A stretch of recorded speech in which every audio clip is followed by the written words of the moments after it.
2014 පළවෙනි මාසේ 11 වෙනි මාසේ පළවෙනිදා. අද මේ කීවෙනි වතාවට දෙකද? තාම ඊයේ ජීවත් වෙන්නේ. දෙවෙනිදා. එතකොට පින්නතුනේ අද කීවෙනි වැඩසටහනද? 4 වෙනි සතිය. කීවෙනි සතියද? 4 වෙනි සතිය.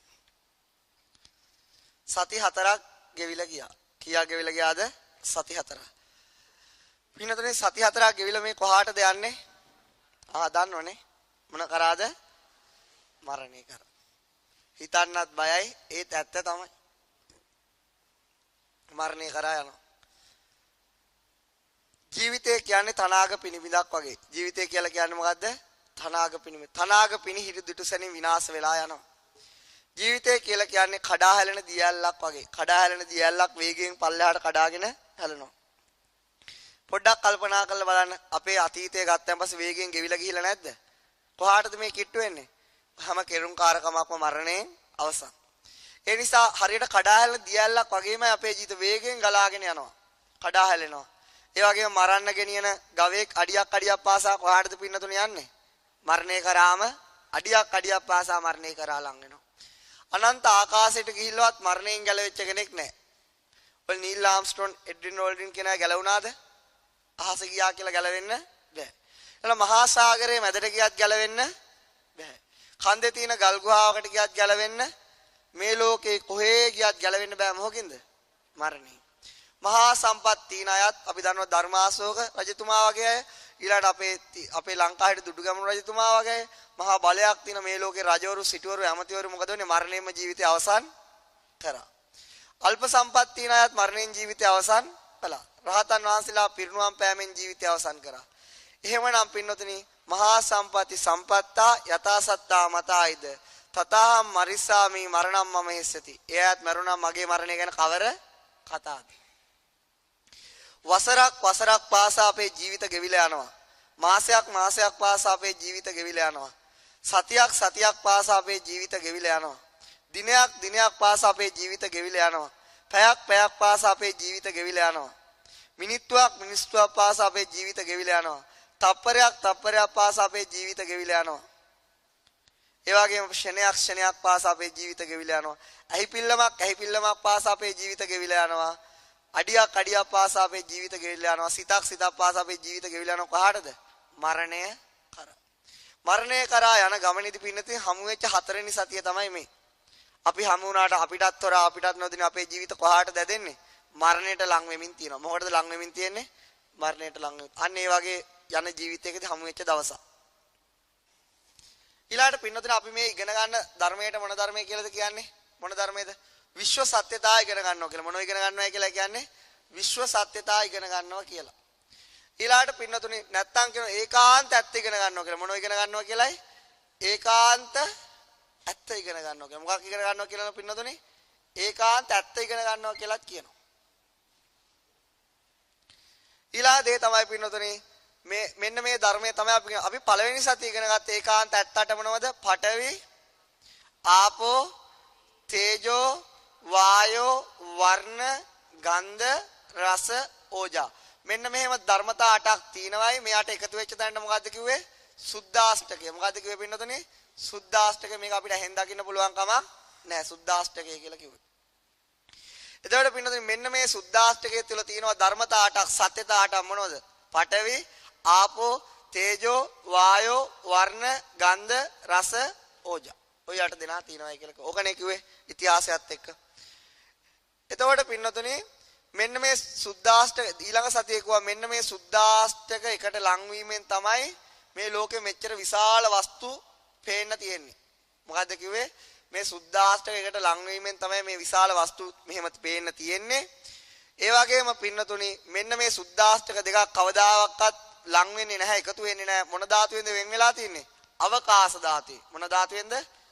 පරිච්ඡේද අවකාශය කියලා කිව්වා. මේ දෙකක් අතර තියෙන ગેප් එක පරිච්ඡේද අවකාශය. ඔහොම කියලා කිව්වනේ. එතකොට පින්නතුනේ අපේ ශරීරය හැදිලා දැන් මම මේ මට මතක් වෙච්ච නිසා කියන්නේ. මේක තේරුම් නැතුණාට ප්‍රශ්නයක් නැහැ. දැන් මම මේ කියා දෙන දේ තේරුම් නැතුණාට ප්‍රශ්නයක් නැහැ. තේරුණොත් කිසි ප්‍රශ්නයක්වත් නැහැ. නොතේරුණොත් කොහොමද තව සති 4ක් යනකොට හොඳටම තේරෙනවා. නමුත් මේ මතක් වෙච්ච නිසා තමයි මම මේ කියන්නේ. තේරුණානේ? තේරෙන්නේ නැත්නම් තේරුණා වගේ ඉන්න. නොතේරුණා නම් ඒත් තේරුණා වගේ ඉන්න. තේරුණා නම් උඩ යන්න එපා. ඒ නිසා වෙනතන ඔන්න තියෙනවා මොකක්ද තියෙනවද? දැන් අපේ ශරීරය ගත්තට පස්සේ මොකද්ද? ශරීරය ගත්තට පස්සේ ශරීරයේ සමේ වැඩි මොන ධාතුවද? පඨවි ධාතුව අධිකයි. මොන ධාතුවද අධික? පඨවි ධාතුව අධිකයි. එහෙනම් මේ ශරීරයේ පඨවි ධාතුව අධික දේවල් වලින් තමයි සම හැදිලා තියෙන්නේ.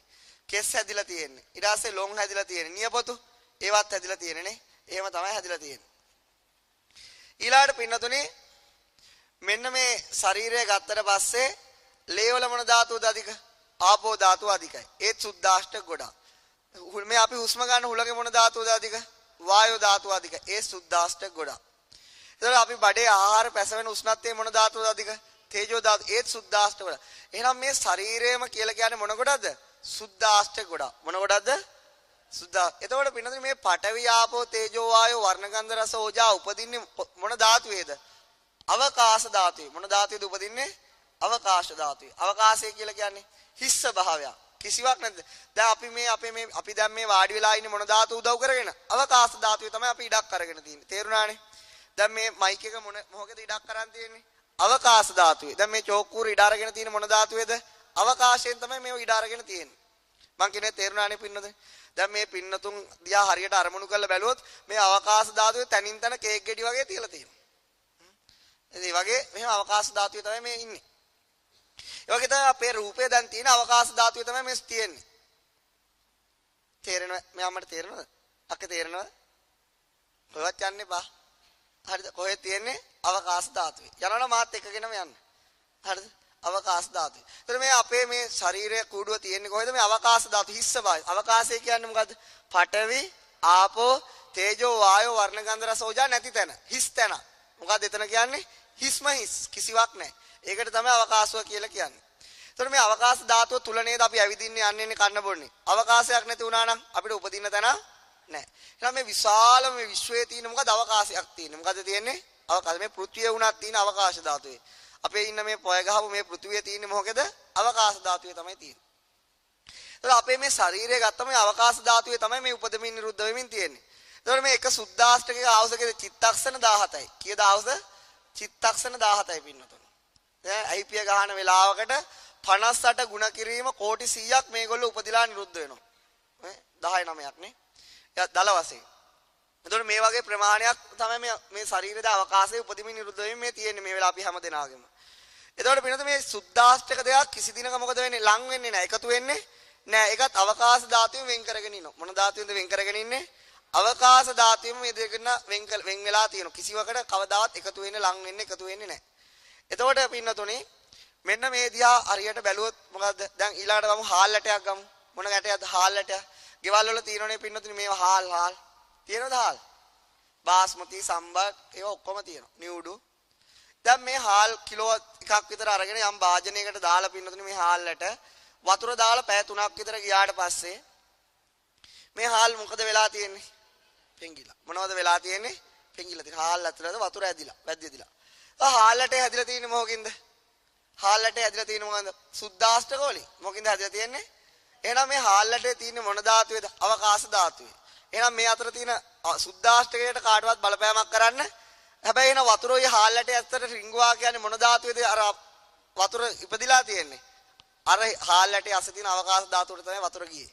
මං කියලා තේරෙන. ඒ අවකාශ ධාතුවේ තමයි රූප බිහි වුනේ. ඒ නිසා තෙත ගතියක් දැනෙනවා. දැනෙනවනේ. දැන් අයි කියන්නේ තේරුනොත් කමක් නැහැ. තේරුම් නැත්නම් ඒත් කමක් නැහැ. තා සතිපහකින් අනිවාර්යයෙන් මේ තේරෙන දේ මම අද මේ කියන්නේ. අයි කියන්නේ තේරුණත් කමක් නැහැ. තේරුම් නැතත් කමක් නැහැ. ඒක නිසා කලබල වෙන්න එපා. දැන් කොහොම ඉපදුණා? ඒ හාල්ලටේ අවකාශ ධාතුවක් ඇතුලේ අවකාශ ධාතුවක් තියෙයි කියලා නේද වතුර කිව්වේ. ඒ වතුර ගෙකට ගිහිල්ලා තෙතමනයක් ලබා දීලා කිව්වේ මේක මටත් ඉඩක් තියෙනවායි කියලා. ඉඩ හැදුවේ කවුද? අවකාශ ධාතුව.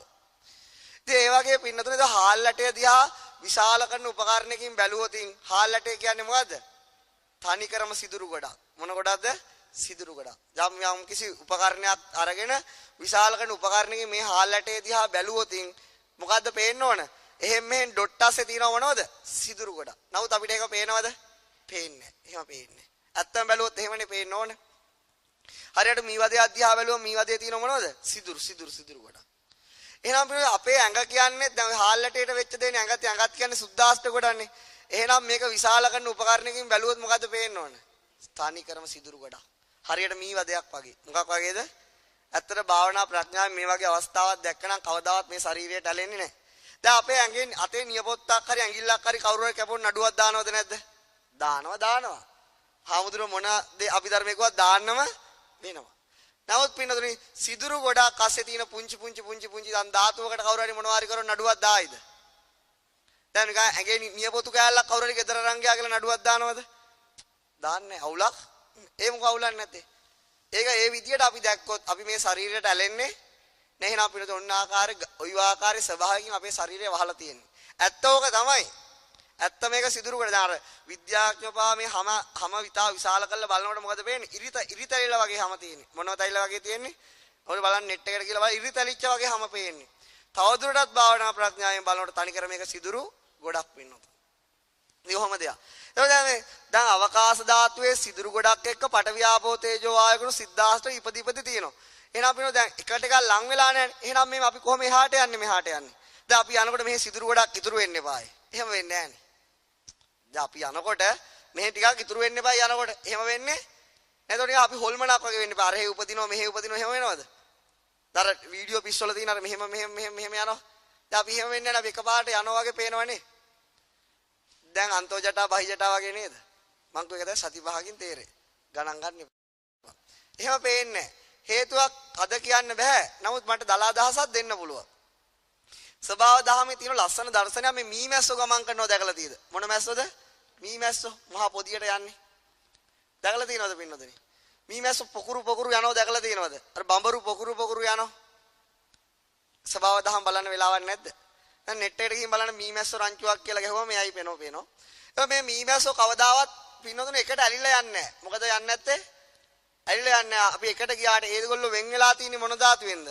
අවකාශ ධාතුවෙන් වෙන් වෙලා තියෙන්නේ. මොන ධාතුවෙන්ද වෙන් වෙලා තියෙන්නේ? අවකාශ ධාතුවේ කට්ටිය වෙන් වෙලා තියෙන්නේ. අන්න ඒ වගේ තමයි පින්නතුනි. අපේ ශරීරයත් මෙහෙම එකට යන්නේ අර මීමැස්සෝ පොදිය වගේ තමයි. ඒගොල්ලෝ අවකාශ ධාතුවේ වෙන් වුණාට ඒගොල්ලෝ එකම ගමනක ක්‍රියාවක සිද්ධ වෙනවා. මම මේ කියපු දේ අද තේරෙන්නේ නැහැ ඇත්තටම. යම් දල අදහසක් තේරෙයි සුද්දාෂ්ටකේ නිසා සති 5ක් ගිය තැන මේක මට කියා දෙන මට්ටමට තේරෙනවා. ඒ නිසා දැන් ඔක අත්හැරලා දාන්න. ඔන්න මතක් වෙච්ච නිසා කිව්වා.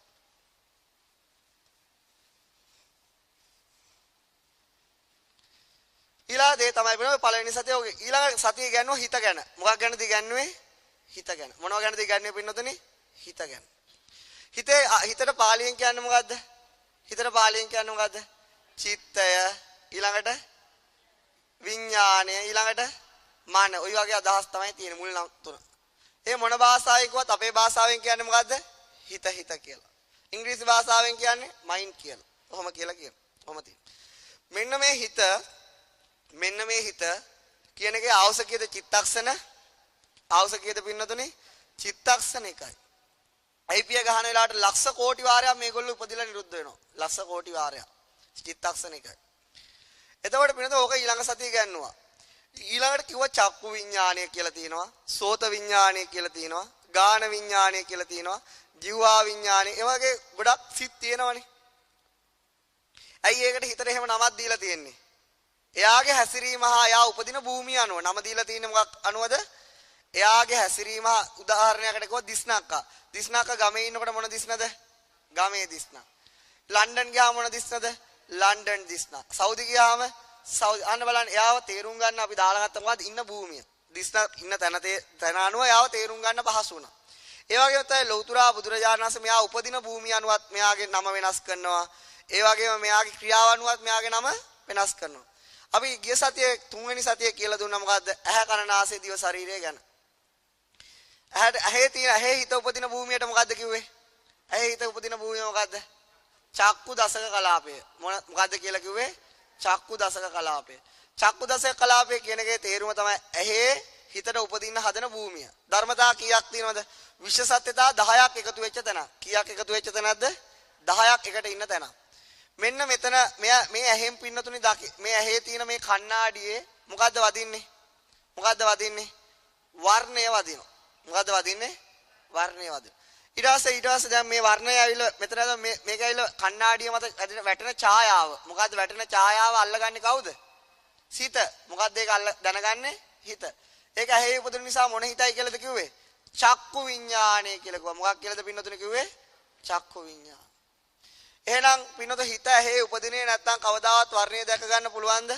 වර්ණය දැනගන්න පුළුවන්ද? නෑ. එහෙනම් වර්ණය දැනගත්තේ මොකකින්ද? චක්කු විඥානෙ. ඒ හිතට රූපයක් තියෙනවද? හිතට රූපයක් නෑ. දුරං ගමං ඒකචරං අසරීරං වා ශරීරයක් හිතට නෑ. මොකද නැත්තේ? ශරීරයක් නෑ කියලා කිව්වා. එහෙම ශරීරයක් හිතට ශරීරයක් තියුණා නම් ওই හිතට මොකද්ද වෙන්නේ? හිතට ශරීරයක් බැරි වෙලාවක්වත් තියුණා නම් මොකද වෙන්නේ? විද්‍යාඥයෝ කුඩු පට්ටම් කරලා කෑලි බවට පත් කරනවා.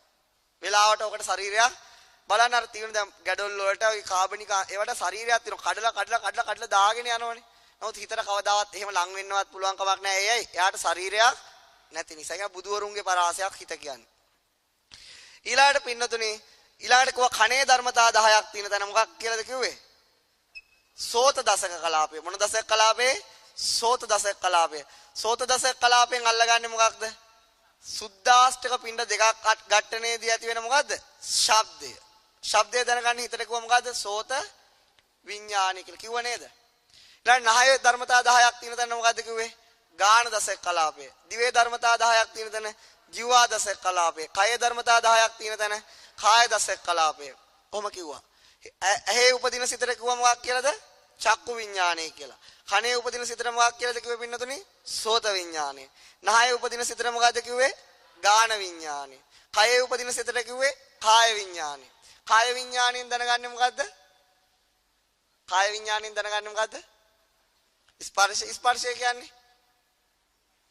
ස්පර්ශය කියලා කියන්නේ විඳීම. විඳීම කියලා කියන්නේ පහස. පහස කියලා කියන්නේ ස්පර්ශය කියන්නේ. ස්පර්ශය කියන්නේ පහස. පහස කියන්නේ ඇඬීම. ඒකට කියන්නේ මොකද්ද? ඇඬීම. මොකද්ද? ගිය සතිකෝ ඔන්න බලන්න. චක්කු දසක කලාපයෙන් අල්ලගන්නේ මොකද්ද? වර්ණය. චක්කු දසක කලාපයෙන් අල්ලගන්නේ මොකද්ද? වර්ණය. වර්ණය දැනගන්න හිතේ නම මොකද්ද? චක්කු විඥාන. විඥානය කියන්නේ හිතට කියන නම. විඥානය. ශබ්දය සෝත දසක කලාපයෙන් අල්ලගන්නේ කවුද? සෝත දසකයෙන් අල්ලගන්නේ කවුද? ශබ්දය. කවුද අල්ලගන්නේ පින්නතොනේ? ශබ්දය. ඒක දැනගන්න හිතට කියන්නේ මොකද්ද? සෝත විඥානය. සෝත විඥානය කොහෙද උපදින්නේ? කනේ. අන්න හරි. ඊළාට පින්නතුනි ගාන දසක කලාපය අල්ලගන්නේ කවුද? සුවඳ. ගාන දසක කලාපයෙන් අල්ලගන්නේ කවුද? සුවඳ. සුවඳ දැනගන්න හිතට මොකද්ද කියන්නේ? ගාන විඥානය කියලා නේ. ඊට පස්සේ පින්නතුනි ජීවා දසක කලාපයෙන් අල්ලගන්නේ මොකද්ද? රස. මොකද්ද අල්ලගන්නේ? රස. ඒ දැනගන්න හිතට මොකද්ද කියන්නේ? ජීවා විඥානය කියලා. ඊළාට පින්නතුනි කාය දසක කලාපයෙන් අල්ලගන්නේ මොකද්ද? මොකද්ද අල්ලගන්නේ? තද ගතිය දැනගන්න. මොන ගතියද දැනගන්නේ? තද. අර මං ගුටි කාපු හැටි කිව්ව මතකද? ගණන් හදන්න කියලා මතකද? මතකද පින්නද? ඒව මතකයි මේව මතක නෑ. මං දන්නවා. තද ගතිය. මොන ගතියද? තද ගතිය. ඊළාට මොකද්ද? ඊළාට කිව්ව තේජෝ ධාතු. මේ උණුසුම් සීතල බව අල්ලගන්න පුළුවන්. මොකක්ද දැන් බලන්න මේක ආව නිකන් සීතලයි කියලා දන්නවද? රස්නේ කියලා දැනනවද? එහෙම දැනනවද? වැඩිද? එහෙනම් හරියනේ හොඳට තේජෝ ධාතු අල්ලගන්න පුළුවන් පරිසරයක් හදලා තියෙනවා. ඒක අල්ලගත්තේ කවුද? කාය විඥානි. මොකද්ද ඒක දැනගත්තේ හිතට කිව්වේ? කාය විඥානි. මොකද්ද කිව්වේ? කාය විඥාන. ඊළාට පින්නනේ මේ බඩට හුස්ම ගන්නකොට බඩවල් පිම්බෙනවා හැකිලෙනවා දැනගන්නේ මොන ධාතුවද ඒ අල්ලගන්නේ? වායෝ ධාතුව අල්ලගන්න. මොන ධාතුවද? මෙන්න මේ තුනම අල්ලගන්න පුළුවන්කට කියන පොදු නම මොකද්ද? ස්පර්ශය. මොකක් කියලාද කියන්නේ?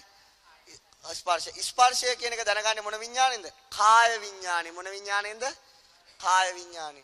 විඥානි කියන එකේ සිංහල තේරුම මොකද්ද? හිත. එහෙනම් චක්කු විඥානය කියන්නේ මොකක්ද? ඇහි උපදින සිත. නැත්තම් වර්ණය දැනගන්න සිත. සෝත විඥානය කියලා කියන්නේ මොකද්ද? කනේ උපදින සිත. නැත්තම් ශබ්දය දැනගන්න සිත. ගාන විඥානය කියලා කියන්නේ නහයේ උපදින සිත. එහෙනම් නැත්තම් සුවඳ දැනගන්න සිත. ජීවා විඥානය කියන්නේ දිවේ උපදින සිත. නැත්තම් රස දැනගන්න සිත. කාය විඥානය කියන්නේ කයේ උපදින සිත. නැත්තම් තද ගතිය, එනද උණුසුම් සීතල, නැත්තම් වායෝ ධාතුව දැනගන්න හිත. ඔකනේ ওই ටික තමයි කියලා දුන්නේ. හිතක් නම් හිතේ අවශ්‍යකද චිත්තක්ෂණ. ඒ නිසා දාරුචීරියට කිව්වා භාග්‍යතුන් වහන්සේ දැක්කොත් දැක්කා විතරයි දාරුචීරිය. ඊට වඩා දෙයක් නෑ. ඇහුනොත් ඇහුනා විතරයි දාරුචීරය. ඊට වඩා දෙයක් දිත්තේ දිත්ත මත්තං සුතේ සුත මත්තං කියලා ඒ ආකාරයට දේශනා කරේ. ඒක මොකද එතනින් එහාට ඇති දෙයක් නැහැ. ওই ටික තමයි මේ වෙනකොට ඉගන්නේ. ඊළාට තියෙනවා නම් මෙහෙම දෙයක්. දැන් අපේ නිවාඩු කාලේ ගත වෙච්ච විදිය කියන්නකො. ඉස්සර පාසල් යන නිවාඩු වෙනකම් බලාගෙන ඉන්නේ. අම්මලාත් එහෙම බලාගෙන හිටියද? නිවාඩු වෙනකම් බලන් හිටිය කට්ටිය ඉන්නවද? නේ? ඔය ඉස්කෝලේ යනකොට එපා සම්බන්ධතාව නැති හැමෝම මොකද්ද බලන් ඉන්නේ? නිවාඩු වෙනකම්. ඉස්කෝලේ යන ඒ තරමට එපා වෙලා තමයි තියෙන්නේ. එසා අර ඉස්කෝලේ යන කම්මැලි වෙනකොට මගේ යාළුවෙක්ව මොකක් හරි එකක් පටන් ගනිය. එතකොට ඉස්කෝලේ යන්න ඕන වෙනවා කිව්වා. අන්න එහෙම නැති පුංචි කාලේදී මම මොකද නිවාඩු වෙනකම් බලාගෙන ඉන්නේ අය. එක්ක අපේ ලොකු අම්මලා ගෙදර යන්න. කොහේ යන්නද? ලොකු අම්මලා ගෙදර. අපේ ලොකු අම්මා ඉන්නේ ඇඹිලි පිටියේ. වැටිය හන්දිය තමයි ගෙවල් තියෙන්නේ. මේ වැටියෙන් පොඩ්ඩක් ගහයින් ගලාගෙන යන වලවේ ගඟ. මොන ගඟද ගලා යන්නේ? වලවේ ගඟ ගලා යන්නේ. ලොකු අම්මා ගැන කියනවා නම් දැන් ලොකු අම්මා දන්නවා මම මේක කියලා. ලොකු අම්මා හරිම ලෝභයි. කීයටවත් 7-10ක්වත් රුපියලක්වත් ගලවන එක ලේසි දෙයක් නෙවෙයි. ඒගොල්ලන්ගේ ඒ කියන්නේ ඉඩම් කඩම් තියෙනවා. ඒවයි වගා කටයුතු කරලා තමයි ජීවත් වෙන්නේ ඇඹිලි පිටි. අය පොඩි මාම ඉන්නේ මැදිරිගිරියේ. කොහෙද? මැදිරිගිරියේ. ඒ මැදිරිගිරියේ තියෙනවා මේ මොකද ඒ හරියට කියන්නේ දොරදොලේ පාලම තියෙන්නේ. මිරිස්සේන කියලා ප්‍රදේශය. ওই හරිය තමයි එයා ඉන්නේ. ඊට අපේ ලොකු මාම ඉන්නේ වත්තල. වත්තල කියන්නේ එඬේරමුල පල්ලිය ගාව තමයි ගේ තියෙන්නේ. නත්තල් කාලෙට මෙහෙ වෙන කොහෙවත් යන්නේ නැමද පල්ලියේ හොඳයි නත්තල් කාලෙට. අනිත් කාලවලට මේ දෙක තමයි. ඇයි මේක මේ තියෙන වැවක් තියෙනවා ගඟවල් තියෙනවා ඒ නිසා තමයි. ඒක නිවාඩු කාලයකට පින්නතුනේ මෙන්න මෙහෙමයි. මේ කතාව හොඳට අහගන්න. ඒක නිවාඩු කාලයකට මම ලොකු අම්මලා ගෙදර යන්න තීරණය කරා. මට හිතන්නේ 8 වසරේ වගේ වෙන්න ඇති. 8 වසරේ 6 මට මතක නැහැ හරියටම. ඒ හේතුව තමයි මේ ගඟේ අපිට එතකොට ගියාම පීනන්න පුළුවන්. මේ අපේ ලොකු අම්මලා හරියෙන් ගඟ යනකොට මේ අඩි 80කට වඩා පළලයි. මේ ගඟට ගියාම අපි පීනන්න ගියාම ලොකු අම්මා යන්න දෙන්නේ නැහැ. අපේ අම්මට වඩා හපන් අපේ ලොකු අම්මා. ලේසියකට යන්න දෙන්නේ. ඊළඟ දේ තමයි ලොකු අම්මා අපි උදේ පාන්දර නිදා ගන්න දෙන්නෙත් නැහැ.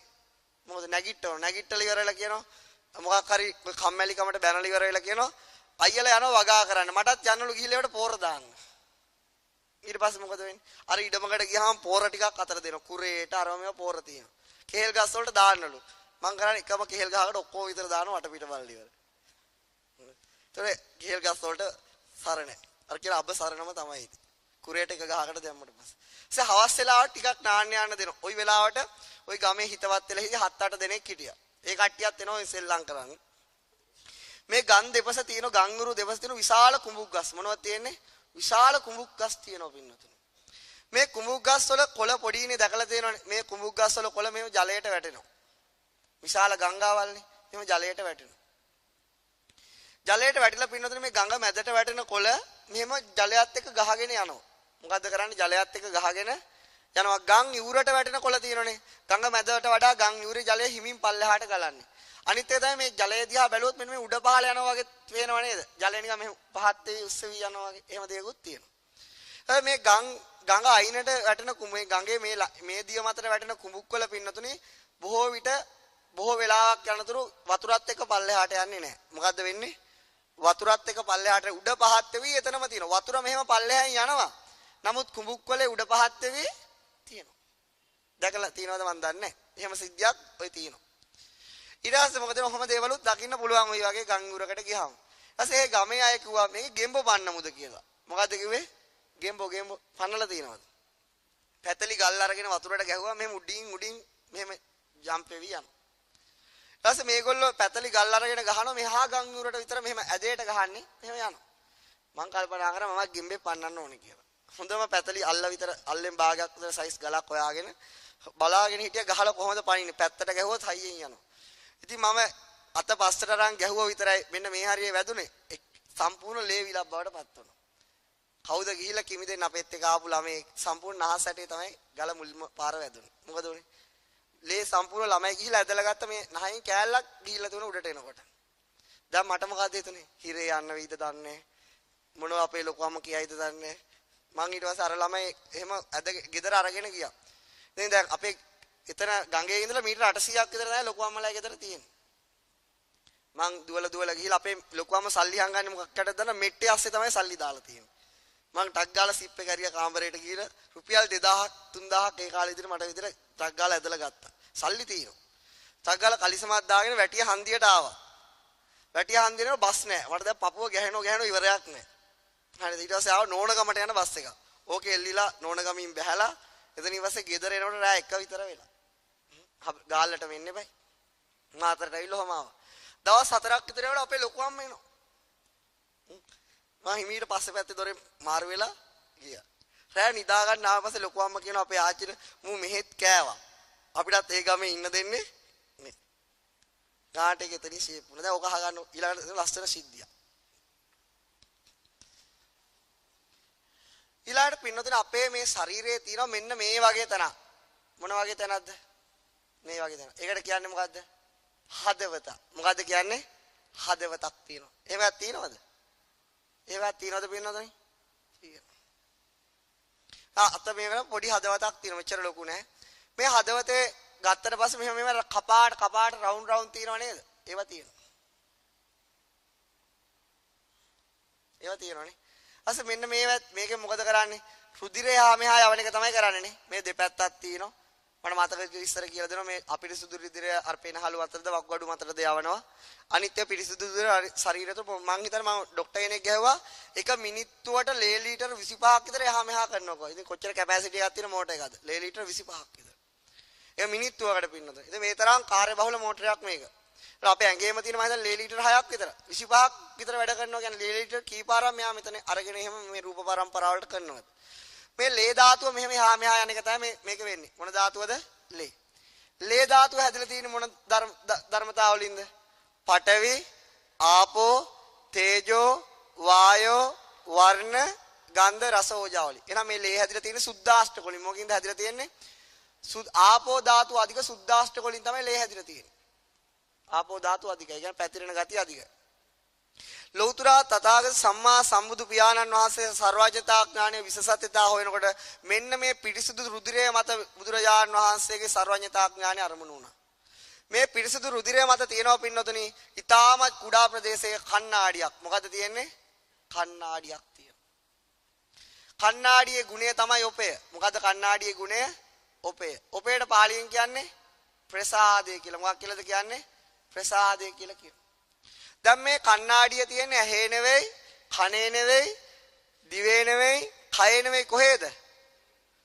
රුධිරේ නෙවෙයි හෘදේ වස්තුවේ ඇතුලේ තියෙන රුධිරේ. කොහෙද තියෙන්නේ? හෘදේ වස්තුවේ. දැන් මේ කණ්ණාඩිය තියෙන්නේ කොහෙද? හද වස්තුවේ. මොන වස්තුවේ තියෙන්නේ? gedara තියෙන වස්තුවේ නෙවෙයි, හද වස්තුවේ. හද වස්තුවේ කණ්ණාඩිය. ඊට පස්සේ පින්නොදනේ හෘද වස්තුව නිකන් දැන් අපි කියමු කවුරු හරි ගෑල්ලා මේක හරි පිරිලා මේක ගාවි නම ඔක්කොම කියලා කතා කරනවද? නැත්තම් මොකක් ෂෝට් කරලා නේද කතා කරන්නේ? දැන්නේ? එහෙම කතා කරලා ෂෝට් කරලා නේද කතා කරන්නේ මොනවා හරි? නේ? මොකක් හරි අකුරු දෙකකට ෂෝට් කර ගන්නවනේ ෂෝට් ඇන්ඩ් සීට් කියලා. ඒ වගේ තමයි හද වස්තුවේ කණ්ණාඩිය කියන්නේ දිග වැඩි වගේ. ඒ නිසා අපිට මේ පාලියෙනිත් කියන්නේ මේකට වස්තුව. හෘදේ වස්තුවට. ඒක නිසා මේක දාන්න මේකට කියන නම මොකද්ද? ෂෝට් ඇන්ඩ් සීට් කළ වස්තු ප්‍රසාදය කියලා කියන මොකක්ද කියන්නේ? වස්තු ප්‍රසාද. එහේ තියෙන කණ්ණාඩිය මොකද්ද? චක්කු ප්‍රසාදය. කනේ තියෙන කණ්ණාඩිය මොකද්ද? සෝත ප්‍රසාදය. නහයේ තියෙන කණ්ණාඩිය මොකද්ද? ගාන ප්‍රසාදය. දිවේ තියෙන එක ජීවා. කයේ තියෙන ඒවා හෘදේ වස්තුවේ ලේ ධාතුව මත තියෙන කණ්ණාඩියට කියන්නේ හෘද වස්තු ප්‍රසාදය ෂෝට් කරලා කියනවා වස්තු ප්‍රසාදය කියලා. ඒක පරමාර්ථ ධර්මයක්. මෙයාගේ පාලන බලය තියෙන ජීවිත රූපය මත. මොකක් මතද? එයා අද කියා දෙන්න විදියක් නැහැ ඉදිරියට තේරෙන මෙයාගේ මත තමයි මේකේ සම්පූර්ණ වැඩ කැල්ල තියෙන්නේ. එතනත් ධර්මතාවයක්. එහෙනම් පින්නතුනේ මෙන්න මේ ලේ ධාතුවේ සම්පූර්ණ මත නෙවෙයි මේ කණ්ණාඩියේ තියෙන තැන ධර්මතා කීයක් තියෙනවද? 10ක් තියෙනවා. කීයක් තියෙනවද? මොනවද මේ 10? පඨවි, ආපෝ, තේජෝ, වායෝ, වර්ණ, ගන්ධ, රස, ඕජා 8යි වස්තු ප්‍රසාදයයි ජීවිත රූපය 10යි. 10ට පාලියෙන් කියන්නේ මොකද්ද? දසක. මොකද්ද කියලාද කියන්නේ? දසක. හෘදේ වස්තුවට වස්තුව කියලාම තමයි කියන්නේ. එහෙනම් මේකේ නම මොකද්ද? වස්තු දසක කලාපය. මොන කලාපයද? වස්තු දසක කලාප. ගන්න මේක. ඒතකොට පින්නොත් මෙන්න මේ මෙතන මේ වගේ සංසිද්ධියක්. ලේ ධාතුව ගමනක් කරාට ඒ මත තියෙන කණ්ණාඩිය ගමන් කරන්නේ නැහැ. අන්න ඒක. ඒක හරියට පින්නොත් කුඹුක් වතුර යටින් ගියාට සමහර කුඹුක් වල වතුර උඩ රැඳිලා තියෙනවා වගේ. ඒ වගේ තමයි පින්නතුනි මෙන්න මේ ලේ ධාතුව එහෙ මෙහෙ ගියාට ඒ මත තියෙන කණ්ණාඩිය කොහෙවත් යන්නේ නැහැ. ඊළඟ දේ තමයි මෙන්න මෙතන. මෙතන මෙහෙම ස්වභාවයක් තියෙනවා. ලෝතර බුදුරජාණන් වහන්සේ මෙහෙම දේශනා කළා තියෙනවා. දුරං ගමං ඒකචරං අසරීරං ගුහාසයං. දුර ගමන් යනවා කියනවා හිත. තනිව හැසිරෙනවා කියනවා. ඒ වගේම මොකද්ද වෙන්නේ? වැඩිපුර මෙයා වාසය කරන්නේ කොහෙද? ගුහාවක කියලා කියනවා. මොකද්ද මේක? හරියටම පිනතු මේ හදවත මේ කෑල්ලක් කැපුවා මෙයා මේ කණ්ණාඩිය තියෙන තැන ගුහාවක්. මේ මත තමයි හිත වැඩිපුර උපදින්නේ. දුරං ගමං ඒකචරං අසරීරං ගුහාසයං. ගුහාස ඒති බලන්න පිනතුනි. එහෙම ඔන්න මෙන්න මේ හදවත කැපුවට පස්සේ ඔන්න ඔතන තමයි වස්තු දසක කලාපේ තියෙන්නේ. ඔන්න ඔය ලේ ධාතුවේ ඔය යන එහා මෙහා යන තැන අර මේ තියෙන හදවතේ බිත්ති මත නෙවෙයි, නහර මත නෙවෙයි, කපාට මත නෙවෙයි, මොකක් මත තියෙන්නේ? ලේ ධාතුව මත තියෙන්නේ. මොකක් මත තියෙන්නේ? ලේ ධාතුව. කුඹුක් වලේ තියෙන ගඟේ තියෙන පස්වල නෙවෙයි. එහෙම නැත්නම් ජලයේ තියෙන මැද නෙවෙයි. මොකක් තියෙන්නේ? ජලයේ උඩ තියෙන්නේ. මොකක් උඩද තියෙන්නේ? ජලයේ උඩ. ඔන්න ඔය වගේ තමයි හදවතකම හරියටම ගුහාවක් වගේ. බලන්න ඒක බුදුරජාණන් වහන්සේ ධම්මපදයේ කියලා තියෙන්නේ දුරං ගමං ඒකචරං අසරීරං ගුහාසයං කියලා. කොහොම තමයි කියලා තියෙන්නේ. ඉතින් ඔන්න ඔය ආකාරය උතන තියෙනවා. දැන් පිනෝදේ ඇහි උපදින විඥාණයට කිව්වේ මොන විඥාණය කියලාද? චක්කු විඥාණය. කනේ උපදින විඥාණයට කිව්වේ සෝත විඥාණය. නහයේ උපදින විඥාණයට කිව්වේ ගාන විඥාණය. දිවේ උපදින විඥාණයට කයේ උපදින විඥාණය. වස්තුවේ උපදින විඥාණය මොකද්ද?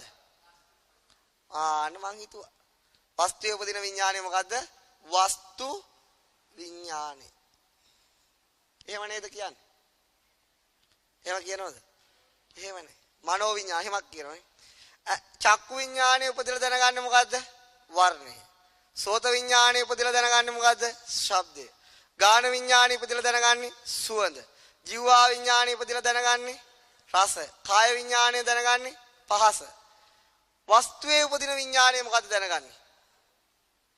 දැන් වස්තුවේ මෙතන දැන් මේ කණ්ණාඩිය මතත් හිත උපදින වැඩිම උපදින හිත මේ ගුහාවේ මෙතනනේ. මෙයා මොනවද දැනගන්නේ?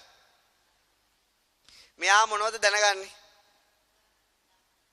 මෙයා මොනවද නොදැනගන්නේ කියලා අහන්න ඕන. අද දවසේ මට පහළ වෙච්ච මෙතෙන්දි පහළ වෙච්ච අරමුණු කිව්වොත් මේ කවුරු පන්තියට එන්නේ නැහැ. ඒ වගේ මේ පින්නතුන්ට පහළ වෙන අරමුණු කිව්වොත් මම උගන්වන්නේ නැහැ. මෙයා මොනවද මෙතෙන්දි නොදැන ගන්නෙ? දැන් මේ නේද? මොනවද නොදැනගන්නේ දවසක් තිස්සේනේ. ඒක නිසා පමණක් අය මමයි ඔබේ වියපත් බඹරා කියලා කිව්ව නේද? ඒවා කොහෙද පහළ වෙලා තියෙන්නේ අරමුණු? වස්තුවේදී කනේදී පහළ වෙන්නේ සද්ද විතරයි. ඇයිදී පහළ වෙන්නේ? ඔය වගේ අරමුණු පහළ වෙන්නේ කොහෙද? වස්තුවේදී පහළ වෙන්නේ. නිසා ලෞතර බුදුරජාණන් වහන්සේ මෙතෙන්දි ගන්න අරමුණු තොගේ අනුව මෙයාට උපදින භූමියේ නම දෙන්න බෑ. මොකද එක අරමුණක් විතරක් නෙවෙයි මෙයා මෙතෙන්දි ගන්න. මං කියන්නේ තේරුණානේ?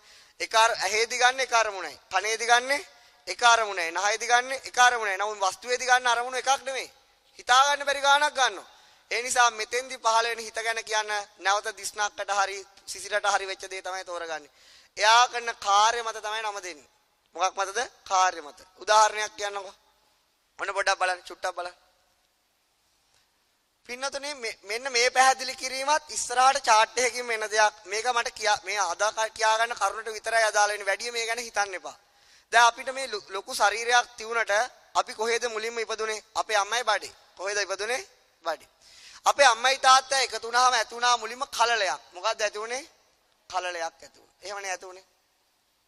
මෙන්න මේ කලලය කියන එක පින්නතුනේ ඒ ඇති වෙච්ච අවස්ථාව ගත්තොතින් ඊටමත් කුඩා අවස්ථාවක්. අපේ කෙස් ගස් තියෙනවනේ. මොන ගස්ද? කෙස් ගස්. අන්නේ කෙස් ගස් වලට වඩා කුඩා ඒලු මුවා කියන මුවාගේ මේ ලොම් ගස්. අන්නේ ලොම් ගහක් අරගෙන තලතෙල් බිඳුවක් අග තැවරුවට පස්සේ ඒ තරම්ම කුඩායි කියන මොකද්ද? මේ කලලය කියන එක. ඒ කියන්නේ අපිට ඇහැට දකින්නවත් බෑ කලලය. මේ කලලය හැදිලා තියෙන්නේ මොනවෙන්ද පින්නතුනේ? පඨවි, ආපෝ, තේජෝ, වායෝ, වර්ණ, ගන්ධ, රස, ඕජා කියන සුද්ධාෂ්ට ගොඩකින් හැදිලා තියෙන කලලය කියන්නේ. කලලය එච්චර කුඩයි. ඒ වගේ කලලයක් නේද මේ ලොකු වෙලා තියෙන්නේ. පුදුමයි ඒත් ඇත්ත. ඇත්ත ඒක තමයි. දැන් පඨවි, ආපෝ, තේජෝ, වායෝ, වර්ණ, ගන්ධ, රස, ඕජා වලින් ඔය කලලය තියෙනවා. දැන් මේ මුකුත් හිතන්න එපා. මෙන්න මේ කලලය මත පහළ වෙනව පින්නතුනේ හිතක්. මොකද්ද පහළ වෙන්නේ? හිතක් පහළ වෙනවා. මොකද්ද පහළ වෙන්නේ? හිත පහළ වෙනවා. කලලය හිතේ ආවස කීයද? හිතේ ආවස කීයද? චිත්තක්ෂණ එකයි. චිත්තක්ෂණ එකක් ආවස තියෙන හිතක් මෙතන පහළ වෙනවා පින්නොද. මොකද්ද පහළ වෙන්නේ? හිතක්. මේ හිත ගැන කියා දුන්න නෙමෙයි මේ හිත තමයි ප්‍රබලම හිත. මේක කියා දෙන්න ඉස්සරහට තමයි දැනට හිතාගෙන හිතක් පහළ වෙනවා. පින්නතුනි මේ කලලය මත පහළ වෙන කීවෙනි හිතද මේ හිත? පළවෙනි හිත. කීවෙනි හිතද? පළවෙනි හිත තමයි මේ හිත. මීට කලින් මේ හැදිච්ච කලලය මත කිසිම හිතක් පහළ වුණේ නැහැ. පළවෙනි හිතක් පහළ වෙන්න බෑ. නැත්තම් කලලය මැරෙනවනේ. කලලය මැරෙනවා. ඒ නිසා හිත උතන පහළ වෙනවා. ඒක ඒ කලලය මත පහළ වෙන කීවෙනි හිතද? පළවෙනි හිත. එයාගේ ආවස කීයද? චිත්තක්ෂණ එකයි. එයා ඉපදිච්ච සනින් නැති වෙලා එයාට එතන මේ කලලයට එනර්ජිස් ටිකක් දුන්නා. එයා නැති වෙලා ගියා. සනෙන් නැති වුණා. ඊළඟට පහළ වෙනවා මේ කලලය මත දෙවෙනි හිත. කීවෙනි හිතද පහළ වෙන්නේ? දෙවෙනි හිත. එයාගේ ආවසත් කීයද? හිතක් නම් පහළ වුණේ චිත්තක්ෂණ එකම තමයි. හිතට වෙන වැඩි නැහැ. ඊට පස්සේ මොකද වෙන්නේ? මේ කලලය මත තුන්වෙනි හිතත් පහළ වෙනවා. කීවෙනි හිතද පහළ වෙන්නේ පින්නතුනි? තුන්වෙනි හිත. අයිපිය ගහනලාට හිත කීයක් පහළ වෙනවද?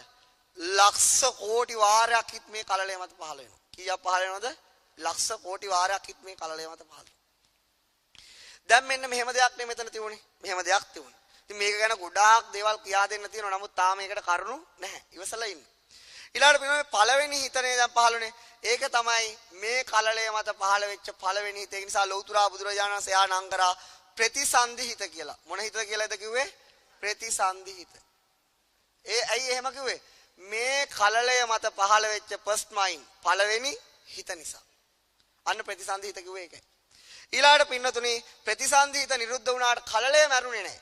ප්‍රතිසන්දි හිත ගියාට කලලයට අවුලක් උනේ නැහැ. තව හිත පහළ වුණා මේ කලලය මත. කලලය මත. එතකොට චුට්ටක් කල්පනා කරන්න කියනවා දැන් අපි කියනවා ඉපදීමේ මරණය අතර මේ අපි ගත කරන ජීවිතේට මනුස්ස භවය කියලා. මොන භවය කියලා කියන්නේ? මනුස්ස භවය. පෙර ජීවිතවල කියන පෙර භවයන් කියලා. ඉදිරි ජීවිතේ අනාගත භවයන් කියලා. දැන් අපි මේ ගත කරන ජීවිතයට කියන්නේ මොකක් කියලාද? මනුෂ්‍ය භවය. මොන භවයද පින්නතුනේ? මනුෂ්‍ය. එහෙනම් පින්නතුනේ පළවෙනි හිත ගියා කියලා ඉදිරි සිත් වලින් භවය නැති කරේ නැහැ. මොකද්ද නැති කරේ නැත්තේ? භවය නැති කරේ නැහැ. එහෙනම් මේ හිත් වලින් කරේ අපේ මේ භවය අරගෙන ගියා. මනුස්ස භවය අදගෙන ගියා. භවය ගෙනියන හිත නමින් ලෞතුරා බුදුරජාණන් වහන්සේ මේගොල්ලන්ට කියනවා භවාංග හිත් කියලා. මොන හිත් කියලාද කියන්නේ? භවාංග හිත්. භවාංග හිත්. බලන්න මේ නම දීපු හැටි. ජීවිතයේ මේ කලලය මත පළවෙනි වට උපදින සිත ප්‍රතිසන්දි හිත. භවය අදගෙන යන සිත භව අහන්න බලන්න හිත වලට නම් දීපු හැටි. ඊළඟට පින්නතුනි මේ ජීවිතේ මෙහෙම පැවතිලා අපි මැරිලා යනවනේ. යනවද? යනවා. අන්න මේ මරණකොටත් මේ හිතේ මේ ශරීරය මත පහළ වෙන අන්තිම හිත පහළ වෙනවා. කීවෙනි හිතද? අන්තිම සිත මෙතන පහළ වෙනවා. අන්න ඒ හිතට කියන්නේ මොන සිත කියලාද? චුති සිත. අන්න බලන්න ඒකට නම දීපු යට තියෙන මොකද්ද? දැන් මේ කලලේ ලොකු වෙලා ඊට පස්සේ මේ මොකද්ද පහළ වෙන්නේ? අන්තිම හිත. මේ භවයේ අන්තිම සිත. ඒ නිසා ඒ බුදුරජාණන් වහන්සේ ඒකට කිව්ව මොන සිතේ කියලාද? චුති සිත කියලා. ඔන්න ඔය ආකාරයට තමයි හිතට නම් දීලා තියෙන්නේ. ඒ නිසා දැන් තේරුණානේ. දැන් එතෙන්දී බුදුරජාණන් වහන්සේ මේ හිත වලට නම් දෙන්න තෝරගත්තේ මොකද්ද? එයා කරන කාර්යය. මොකද්ද තෝරගත්තේ? එයා කරන කාර්යය. අපි ඒක දන්නවනේ. වෛද්‍ය නිමල්. මොන නිමල් කියලාද කියන්නේ? වෛද්‍ය නිමල්. වෛද්‍ය කමල්. ඉංජිනේර් සුනිල්. දැන් එයා හඳුනා ගන්න අපි මොකද්ද දාන්නේ? එයා කරන කාර්යය. නැත්නම් දැන් අර මුලින් උපදින තැන එකක් නම් උපදින භූමිය ගත්ත නම් කරන්න. නැත්නම් යා එක තැන ගොඩක් වැඩ කරනවා නම් මොකද්ද ගන්න? යාගේ කාර්යය. දැන් අපි සාමාන්‍ය ජීවිතේ මිනිස්සු හඳුනගන්නේ එහෙමයි. ඒ වගේ තමයි මේ සිත් අපිට කියලා දෙන්න ලෞතුරා බුදුරජාණන් වහන්සේ මොකද කරේ? සකස් කරා සම්මුතියක්. එයා කරන කාර්ය මත හිතට නම දුන්නා. දැන් මේ පින්නතුන් අහලා තියෙන ප්‍රතිසන්දි විඥානය. ඊළඟට චුතිසිත, භවාංග සිත කියලා අහලා තියෙනනේ. ඕව නම් වලින් එච්චර දරුණු දේවල් නෙවෙයි. ප්‍රතිසන්දි හිත කියලා කියන්නේ මොකද්ද? මේ භවයේ පහළ වෙන පළවෙනි හිත. චුතිසිත කියලා කියන්නේ මොකද්ද? මේ භවයේ පහළ වෙන අන්තිම. භවාංග සිත කියලා කියන්නේ මොකද්ද? භවයේ ඇදගෙන යන සිත. භවයේ ඇදගෙන යන සිත. ඔන්න ඕක තමයි ඕක තේරුම. ඔච්චරයි කියලා දෙන්නේ. ඔතන කලලය මත ගොඩක් සංසිද්ධි තියෙනවා. ඒක අපි පස්සට බලමු. දැන් ওই හිතට නම් දීපු හැටි බලාගන්න. ඊළාට පින්නතුන ඔන්න ඔය වගේ තමයි මෙන්න මෙතන පහළ වෙන හිතටත් බුදුරජාණන් වහන්සේ නම දෙන්නේ කොහොමද? තරහ යනවා නම් තරහ යන සිත. රාගය ඇති වෙනවා නම් රාගය ඇති වෙන සිත. බය ඇති වෙනවා නම් බය ඇති වෙන සිත. ওই විදියාකාර නම් කිරීමක් තමයි කරලා තියෙන්නේ. කරන කාර්ය මත. දැන් අපි අහලා තියෙනවා පින්නතුනි. අපි අහලා තියෙනවා අපි වැඩි අපි විශ්වාස කරන්නේ නැහැ හදවත ගැන. අපි විශ්වාස කරන්නේ මොළය ගැන. මොකක් ගැනද විශ්වාස කරන්නේ? මේ මතකයේ රැඳිලා තියෙන මොළය, මේ මතකයේ ප්‍රධාන ස්ථානයේ මොළය, අපේ ජීවිතේ පාලක ධර්මයේ මොළය කියලා තමයි අපි විශ්වාස කරන්නේ. නමුත් මෙතන හිත උපදිනවයි කියලා ලෞතුරා බුදුරජාණන් වහන්සේ කියනවා මේ ගැන තාම මේ ලෝකේ එතර පිළිගැනීමක් තියෙන දෙයක් නෙවෙයි. මේක පිළිගන්න බයයි. මොකද පුංචි කාලේ ඉඳලා අපිට ඇහෙන්නේ මොළය තමයි අපේ පාලක ධර්මයේ වශයෙන්. නමුත් බුදුරජාණන් වහන්සේ නම් දේශනා කරන්නේ මොකද්ද? දුරං ගමං ඒකචරං අසරීරං වැඩිපුර ඉන්නේ. දැන් අපි මොළය පාලක ධර්මයේ කියලා හිතන අපිට පොඩ්ඩක් මේ කතාව අහගන්න. කතරගමේ රූ රජිනිය මනම්පේරි ගැන කතාව තමයි මේක. මොන කතාවද? කතරගමේ රූ රජිනිය මනම්පේරි. අපි ඉපදිලා නැහැ ඒ වෙනකොට. ඒ කාලේ හිටපු මෙතන බොහෝ ඉන්න අය ඉන්නවා. ඒ භීෂණ සමයේ පින්නතුනි ලස්සන කාන්තාවක් හිටියාට කිව්වේ කතරගමේ රූ රජිනිය කියලා. කොල්ල ගොඩක් ඒ කාලේ try කරන්නේ නැති. නමුත් කාත් එක්කවත් යාළුවුන් නැහැ කියලා තමයි සඳහන් වෙන්නේ. යාළුලා හිටියද කියලා දන්නේ නැහැ. මෙන්න මේ පින්නතුනි තා චරිතවත් කාන්තාවක්. එයා මොකද කරේ? යම් කිසි මිනිස්සු කට්ටිය ගාලා ගෙදරින් මෙයාව පැහැරගෙන ගියා. අහලා තියෙනවනේ. පැහැරගෙන ගිහිල්ලා මොකද කරේ? ඇය ජීවිතේ අයදිද්දී උදේ ඉඳලා සන්ධ්‍යාව වෙනතුරු ඇය දූෂණය කරා. සන්ධ්‍යාවේ උදේ වෙනතුරු පුරුෂයෝ කීප දෙනෙක් දූෂණය කළා. සති ගාණක් ඇය ඊටමත් ශරීර වෙන බැලහීනතාවයට ලක් කරා. අවසානයේ ඔවුන් මොකද තීරණය කරේ? ඒ දුෂ්ට මිනිස්සු කතරගම නගරයට ඇයව අරගෙන ආවා. දිනෝ 1000ක් මැද්දේ මොකද කරේ? ඇයට කිව්වා ඇඳුම් ගලවන්න කියලා. ඇය කිව්වා මාව මරා දැම්මත් මට ඒක කරන්න පුළුවන් කම නැහැ. මාව මැරුවත් මට ඒක කරන්න බෑ. ඒත් නමුත් තව තවත් දුෂ්ට මිනිස්සුන්ගේ අඩන්තේට්ටම් වැඩි වෙන තැන උඩුකය නිර්වත් කරා. අවසානයේ සියලු ඇඳුම් ගලවලා දැම්මා. එහෙම ඒ තරම් ඉතා විශාල පීඩනයකට ලක් වෙච්ච අයට තව මිනිස්සෙක් ඇවිල්ලා වෙඩි උණ්ඩ දෙකකින් පපුවට තිව්වා. එහෙමම කලන්ත ඇදිලා අය වැටුණා. එදා ඒ කතරගම නගරයේ අයගේ ලේ ධාතුව පාරේ ගලාගෙන ගියා වුණු ලේ ධාතුව. එතන ඉන්න මිනිස්සෙට අන ලැබුණ දුෂ්ට මිනිස්සුන්ගේ මෑ වලක් කපලා වල දාන්න කියලා. ඒ මිනිස්සයා වලක් කපනකොට මෑගේ තොල් මතුරනවා. මොනවද? වතුර ඉල්ලලා. ඉතා ඉක්මනට දුවගෙන ගිය මේ මිනිස්සයා ඒ මනම්පේරිගේ කතරගමේ රූ රජිනියගේ තොල් මත වතුර තිව්වා. ඇය බොහොම වේදනාවෙන් ඒ බිව්වා. මේ මිනිස්සයා දුවලකින් අර මිනිස්සුන්ට කිව්වා මට මෑව පන පිටින් වල දාන්න බෑ. මෑට ප්‍රතිකාර කරන්න. තවත් අවියමෝරාගත්ත මිනිස්සෙක් කියලා මුළු සිරුර පුරා වෙඩි තියලා දැම්මා. කතරගමේ රූ රජිනියගේ හුස්ම කතරගමදීම නිරුද්ධ වුණා. ඇය ඒ වලේ හැම ඇඳුන් නැතුව මිහිදන් වුණා. මෙන්න මේ සිදුවීම මේ වල කපපු මිනිස්සයා නඩුවේදී පැහැදිලි කරපු විස්තරයයි. පින්නතුනි මෙන්න මේ සිදුවීම ඔබගේ දැනෙන්නේ කොහාටද? කොහාටද දැනෙන්නේ? ඒ සත්‍ය ඔබ ළඟයි. සත්‍ය ඔබ ළඟ තියෙනවා. නමුත් ඒ පිළිගැනීම හෝ පිළිනොගැනීම ඔබ සතු කාර්යයක්. අපිට සතුටක් හෝ දුකක් හෝ කම්පාවක් හෝ දැවම අපේ කා කියන්නේ කොහෙද? පපුව. එහෙම මේ පපුව කකීමේ යම් සංසිද්ධියක් මේ හදවත තුල වෙනවා කියලා අපිට තේරෙනවා. නමුත් අපි ඒක පිළිගන්න සූදානම් නැහැ. සමහරට ලෞතුරා බුදුරජාණන් වහන්සේ ගැන ශ්‍රද්ධාව තුනම මෙච්චර පැහැදිලි කිරීම අවශ්‍ය නැහැ. අපි හැමතිස්සෙම හිතන මොලේ තමයි අපිට පුංචි කාලේ ඉඳලා ලැබුණේ මොලේ තමයි වැඩකාරය කියලා. නමුත් සරලවම තේරුම් ගන්න පුළුවන් ඕනම කෙනෙක්ට හිත මෙතනින් නිරුද්ධ වුණාට පස්සේ මොලේ මෙතනින් යන්නේ නැහැ. නමුත් මොලේට කර කියා ගන්න දෙයක් නැහැ. ඒ නිසා අපිට මේ සේරම සංසිද්ධි විශාල වශයෙන් ගැබ් වෙලා තියෙන හිතේ. මොලේ ඇඟේ පතේ කනේ නෙවෙයි. හිත මෙතනින් ගියාට පස්සේ මේ ශරීරයේ තියෙන කිසිම දෙයක්ට මුකුත් කරන්න පුළුවන් කමක් නැහැ. ඒ නිසා මේ හිත පිළිබඳව දේ පින්නතුනි ලෝකේ බුදුවරේට කිසිම කෙනෙක්ට හරියට කියන්න බෑ. ලෞතුරා බුදුරජාණන් වහන්සේගේ සර්වඥතාවක් කියන ප්‍රඥා මඩලට අරමුණු කරනව ඇරෙන්න මේ පිළිබඳව මේ ලෝකේ වෙන කිසිම කෙනෙක්ට හොයන්න බෑ. රහතන් වහන්සේලා වුණත් දැනගන්නේ බුදුරජාණන් වහන්සේ කියපු විදිහට හොයාගෙන ගියොත් විතරයි. ඒ නිසා පින්නතුනි බුදුවරුන්ට අයිති ධර්මයක් අනිත් අය විස්තර කරන්න ගිය සෑම තැනකම පැටලෙනවා. ඒ පැටලෙන්න තමයි විද්‍යාඥයන්ටත් වෙලා තියෙන්නේ. ඒ නිසා ඔබට මේ වෙනතුරු විද්‍යාඥයෝ හොයාගත්ත ඡායාරූපත් එක්ක තමයි ගණීම කරේ. නමුත් මින් එහාට කරන සෑම විස්තරයකදීම පින්නතුනි විද්‍යාවට ළඟටවත් එන්න බෑ. මින් එහාට කරන සෑම විස්තරයකදීම ඒ බුදුරජාණන් වහන්සේ අසීමිත ප්‍රඥාවක් එහි ගැබ් වෙලා තියෙන්නේ. වෙන මේ විශ්වයේ කිසිම පැහැදිලි කිරීමකට ළඟට එන්න බෑ. මෙතනින් එහාට පටන් ගන්න පැහැදිලි කිරීම. මෙතෙක් දුර ආය රූප ධර්ම. දැන් ඉස්සරහට යන්නේ රූපයක් නැති ධර්ම වල පැහැදිලි කිරීමක් මත වෙතට. දැන් පිනෝනේ හිත උපදින භූමීන් 6ක් කිව්වා. කීයක් කිව්වද? 6ක් කිව්වා. මොනවද? පළවෙනි එක චක්කු දසක කලාපය. දෙවෙනි එක සෝත දසක කලාපය. තුන්වෙනි එක ගාන දසක කලාපය. හතරවෙනි එක ජීවා දසක කලාපය. පස්වෙනි එක කාය දසක කලාපය. හයවෙනි එක වස්තු දසක කලාපය. හිතට උපදින භූමි 6ක් තියෙනවා. ওই 6 තමයි ওই කියලා කිව්වේ. අසකාර නාසය දිව ශරීරය මනස කියලාත් කියනවා. ඊළඟ දේ තමයි පින්නතුනි ඊළඟ දේ තමයි හිත පිළිබඳව කතා කරේ. හිත මෙහෙම අඳින්න බෑ. මෙහෙම අඳින්නේ බොරුවක්. හිතට රූපයක් නැත්නම් අඳින්න පුළුවන් කමක් නැහැ. නමුත් මේක කියා දීමේදී අඳින්න වෙනවා. ඒ නිසා ප්‍රඥාවෙන් මෙහෙම ඇඳලා චිත්ත සටහන් හිතේ තියාගන්න එපා. හිත කියන දෙයට පාලියෙන් කියන්නේ මොකක්ද? විඥානය කියලා කියනවා. මොකක් කියලාද කියන්නේ? විඥානය. තව කියනවා මොකක් කියලාද? තව කියනවා මොකද්ද? චිත්තය. තව කියනවා මන කියලා. ওই වගේ නම් භාවිතා කරනවා. සිංහලෙන් කියන්නේ හිත. මෙන්න මේ හිතේ කරන ප්‍රධානම කාර්යය මොකද්ද පින්නතුනි? හිතින් කරන ප්‍රධානම කාර්යය හිතින් කරන ප්‍රධාන කාර්යය අරමුණු ගැනීම. මොකද්ද කරන්නේ? අරමුණක් ගන්න එක තමයි හිතේ වැඩි. හිතක් උපදින්නම අරමුණක් අල්ලගෙන. ලක්ෂ කෝටි වාරයක් හිත ඉපදුනත් අරමුණක් නැතුව ලක්ෂ කෝටි වාරෙම හිතට උපදින්න බෑ. චිත්තක්ෂණයකදීම හිත අරමුණක් අල්ලගෙන ඉවරයි. හිත උපදින්නේමයි අරමුණක් අල්ලගන්න. හිත 60 ගිහිල්ලා අල්ලගන්න අරමුණ මොකද්ද? හිත 60 ගිහිල්ලා අල්ලගන්න අරමුණ මොකද්ද? හිත 60 ගිහිල්ලා අල්ලගන්න අරමුණ මොකද්ද පින්නතුනේ? හිත 60 ගිහින් අල්ලගන්නේ මොකද්ද අම්මේ? අන්තෝ ජටා බහි ජටා වගේද? ඈ? නෑ. නෑ අපිට සරල භාෂාව හිත 60 ගියාම මොකක්ද දැනගන්නේ? දැන් මේ බෝඩ් එක මොන පාටයිද? මොන පාටයිද? බෝඩ් එක මොන පාටයිද? සුදු පාටයි. කොළ පාටයි. මොකද්ද එහෙන් දැකගත්තේ? වර්ණය. එහෙනම් හිත හේදි ගන්න අරමුණ මොකද්ද? වර්ණය. කනේදි ගන්න අරමුණ මොකද්ද? ශබ්දය. නහයේදි ගන්න අරමුණ මොකද්ද? සුවඳ. දිවේදි ගන්න අරමුණ මොකද්ද? රසය. කයේදි ගන්න අරමුණ පහස. එහෙනම් හිත ගන්න ප්‍රධාන කරන කාර්යය මොකද්ද? අරමුණක් ගැනීම. මොකක් ගැනීමද? අරමුණක් ගැනීම. ඒක තමයි හිතේ ප්‍රධාන කාර්ය. ආරම්මන විඥානනය කියලා කියනවා. විඥානාතිකෝ භික්කවේ තස්මා විඥානන්ති උච්චති. විශේෂයෙන් දැනගන්නවා අර්ථේනු මේකට විඥානය කියලා කියන්නේ. හිත 60 ගියාම විශේෂයෙන් දැනගන්නේ මොකද්ද? වර්ණය.